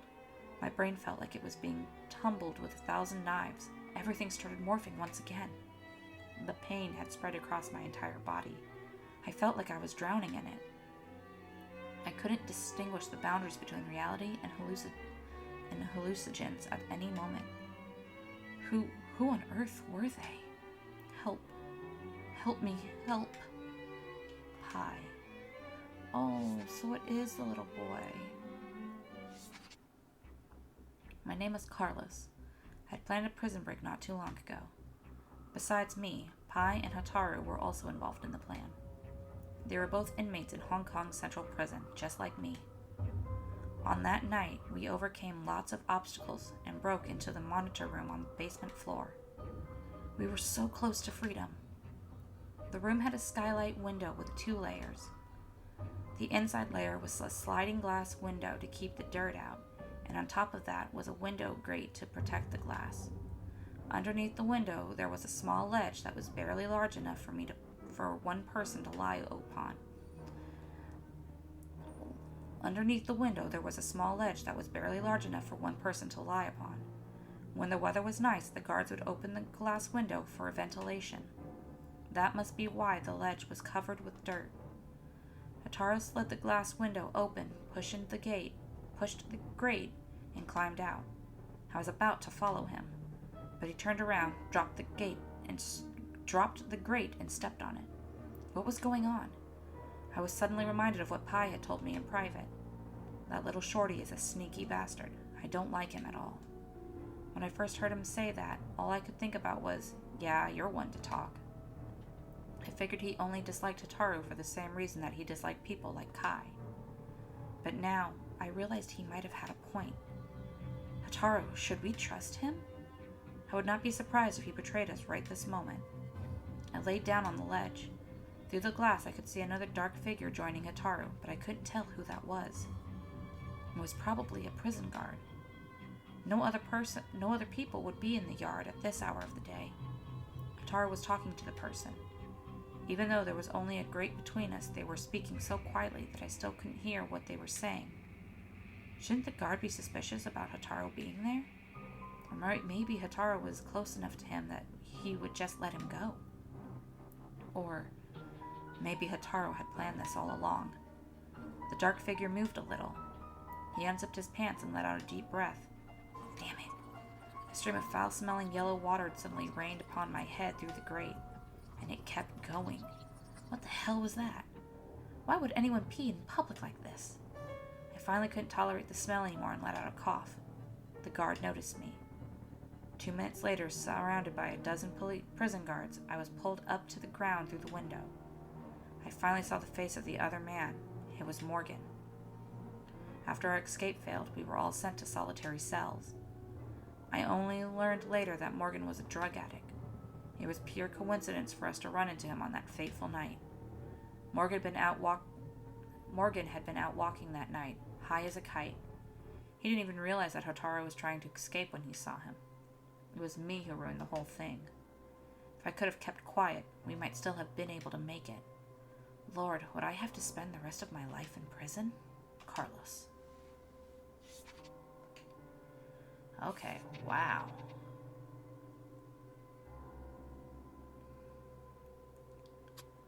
Let's see here.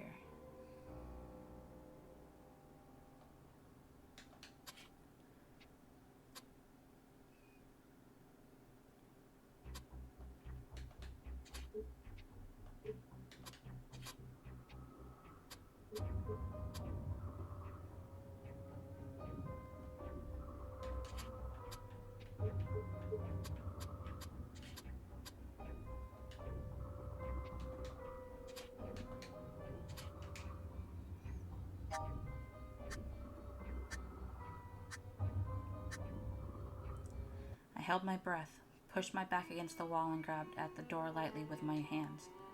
As soon as he took one more step, I would. But the man stopped, and then I heard the sound of liquid dripping down on the ground, and I saw a stream of something yellow through a crack in the door. It was a painting of a peculiar man on the ground, set to the guards whistling. This prison was a place that was filled with all kinds of perversions and the twisted mentality of society. Some of the guards here eventually developed some nasty habits as coping mechanisms to reveal some of their stress. Sometimes, literally. The foul smell from the map was making me dizzy. My mind was trying its best to control myself at this crucial moment, but my body betrayed me, and I simply could not stand the disgusting sight that I had just witnessed.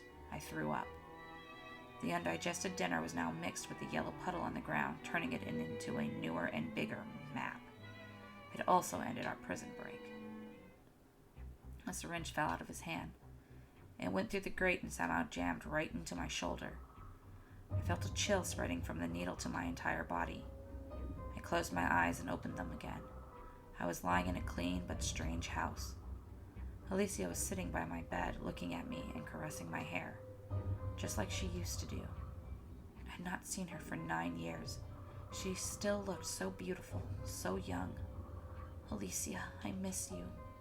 Even though I knew it wasn't real, I still couldn't control myself from calling out to her. That was how powerful the drug was. When I came to my senses once again, I was lying in the medical room of the prison. I finally realized that the plan had failed. Hold on 1 second. Morgan took out a syringe and aimed it at his arm, but the needle did not go into his arm. He dropped it. Oh no. That was... oh God. Just when Morgan was wondering where the syringe had gone, voices came out from under the window. Carlos, you idiot. We were so screwed. How many endings do we have? Oh. We have a lot of endings.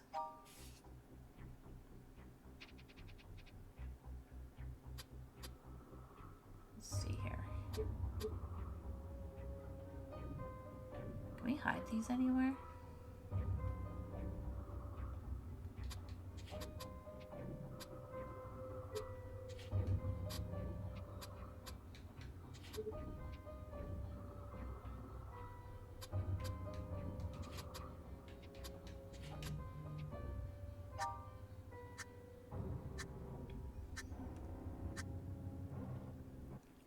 I held my breath and pushed my back against the wall. I grabbed at the door lightly with my hands. As soon as he took one more step, I would. But the man stopped. I peeked through the crack in the door and saw the guard in front turning back to his brother and asked, "Which one?" "It's the new bar in Bay Royal. You haven't been there, have you?"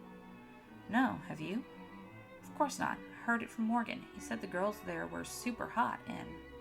"Oh, that sounds like fun." The subject seemed to have excited the twins a lot. Their footsteps continued again just outside the door, only this time they were getting further away from me. I walked back to the skylight window and saw Carlos being pulled up through the window while mumbling something. There was also many more people outside. The plan ended up being a total failure. A syringe fell out of his hand. It went through the grate and somehow jabbed right into my shoulder. I felt a chill spreading through from the needle to my entire body. "Hey, what are you looking at? Carlos?" I closed my eyes and opened them again. I was sitting in a huge, bright, white bathhouse. Alicia was giving me a bath and rinsing my hair. I had not seen her for 9 years. She still looked so beautiful, so young. The shampoo smelled so nice, and the water felt just right.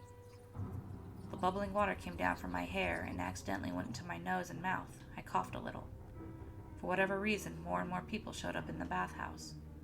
Some of them were still wearing clothes. One of them pushed me off of my stool. When I fell to the ground, I saw that Alicia had disappeared. When I came to my senses once again, I was lying in the medical room of the prison. I finally realized that the plan had failed.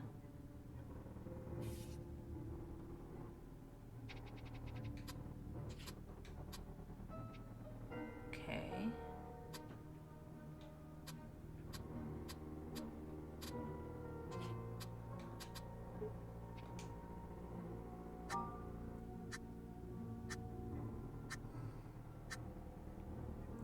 Damn it.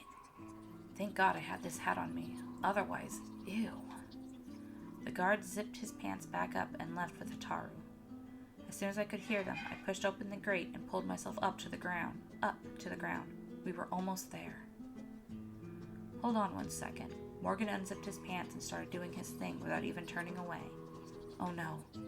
That was... oh God. My heart jumped up to my throat. I didn't know how Carlos did it, but fortunately everything stayed quiet below the window. Thank God. Morgan zipped his pants back up. I pulled him closer to me and led him to a dark corner. This way, Morgan would not notice the other 2 people climbing out of the window. Besides, I had one last request before leaving. The photo that you showed me earlier, can I see it again? He stared blankly at me. It took him a while to understand what I was referring to. Then he pulled his hand inside his jacket, searching for a long time, and pulled out a photo. The woman in the photo was wearing a leather jacket and a pair of jeans. She was walking out of a pharmacy and about to put on her sunglasses. The brown face under her cap looked very cold. I was honestly very grateful to Morgan. He had helped me a lot, including finding out the itinerary of my dear friend's last trip to Japan, and who he had met and been with during the trip. That was how we found this woman.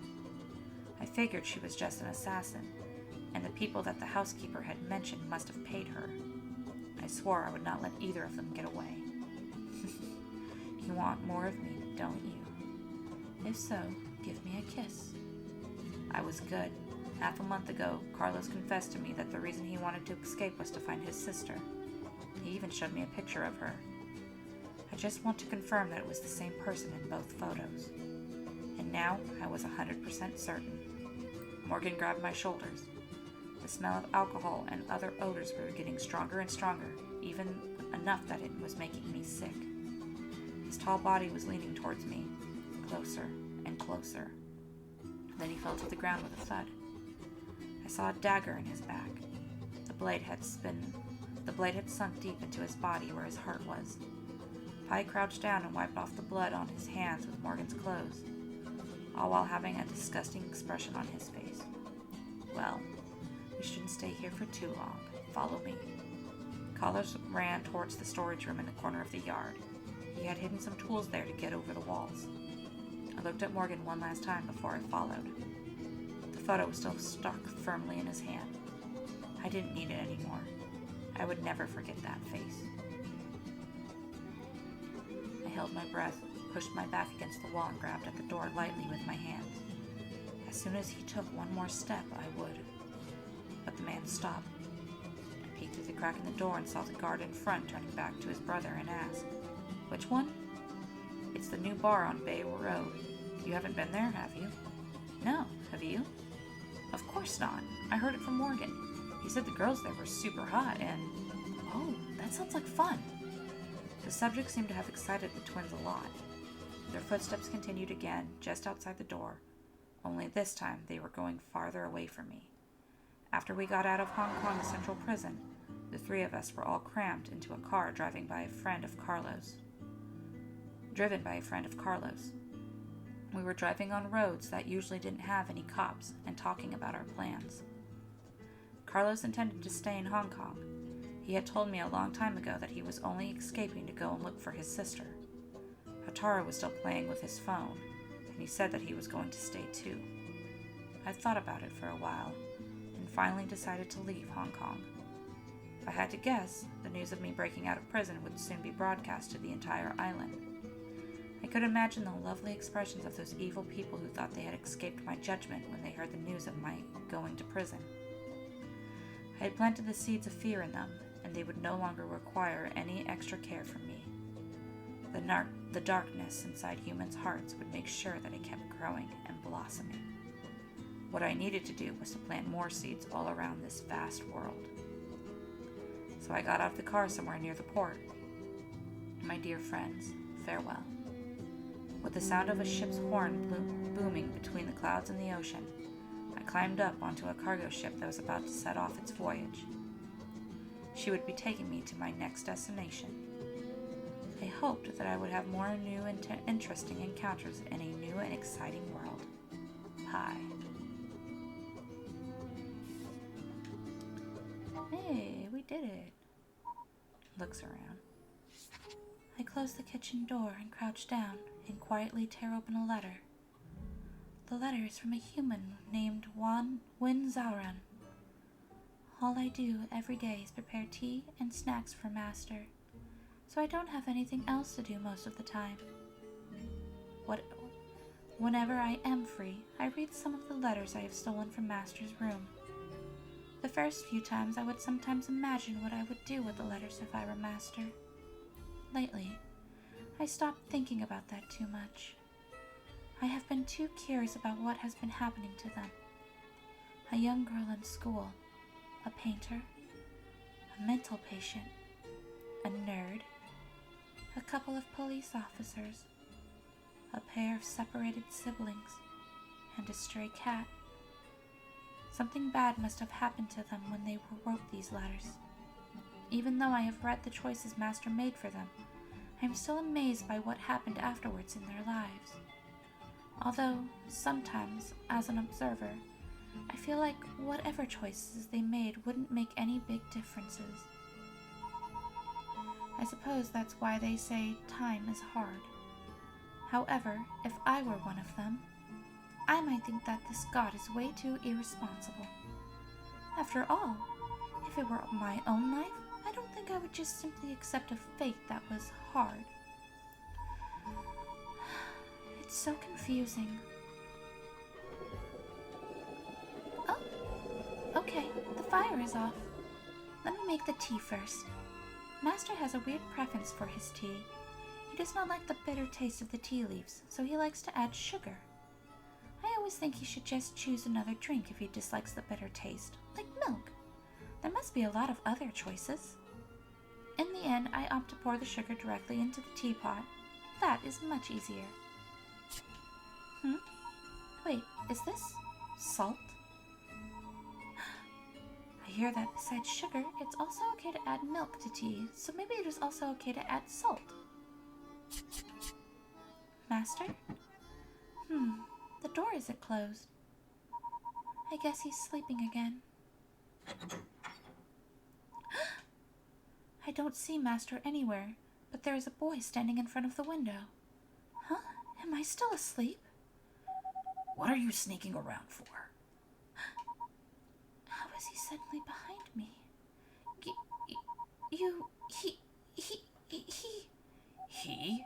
Who are you talking about? I follow Master into the room, but there is no boy in front of the window. That's weird. I clearly saw someone standing in front of the window earlier. Was it a ghost? Ghost? There's no such thing. You must be daydreaming again after reading some strange books. Daydreaming? Speaking of which, I think I have seen that boy before in one of my dreams. But I can't remember what the dream was about. Just leave the food and go back to your room. I'm a little tired. I might take a quick nap. Oh, okay. That was too careless of me just now. I've been too distracted lately. I can't seem to concentrate. It looks like there are fewer letters on the shelf. Oh well. Let me drink the tea and warm myself up a little. She's being mischievous again. Oh well, she's been like this ever since she was little. How I miss those days. I guess I should still drink this horrible tea anyway. After all, I might never get a chance to drink the tea she makes anymore.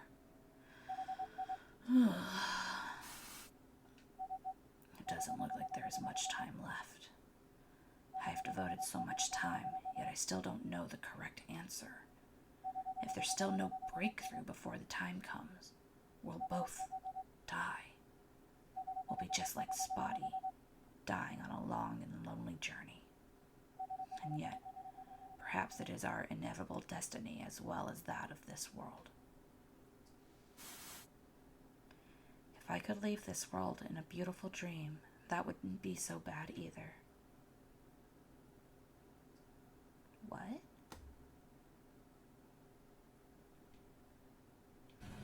Oi, it's raining so hard that it's almost impossible to get a cab. I'm sorry.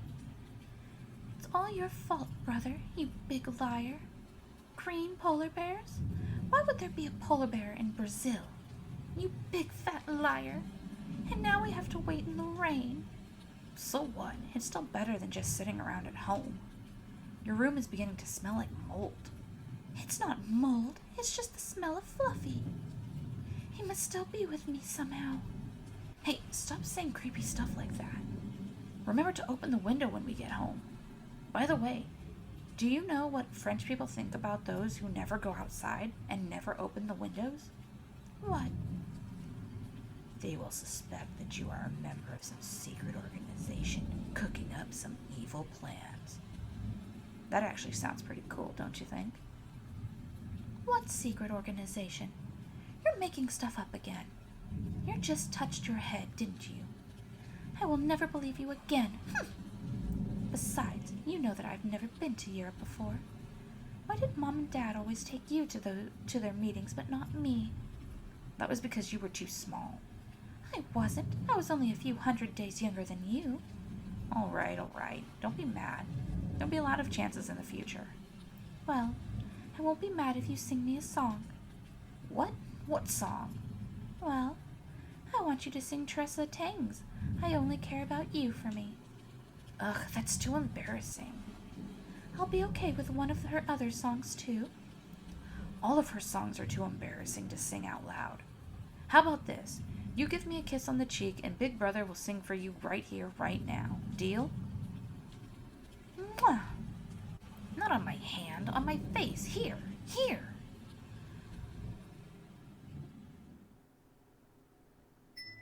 Oh shoot, we have a time. We're going to pause that here and we're going to pick this up again next time. Thanks for playing with me, everybody. See you next time.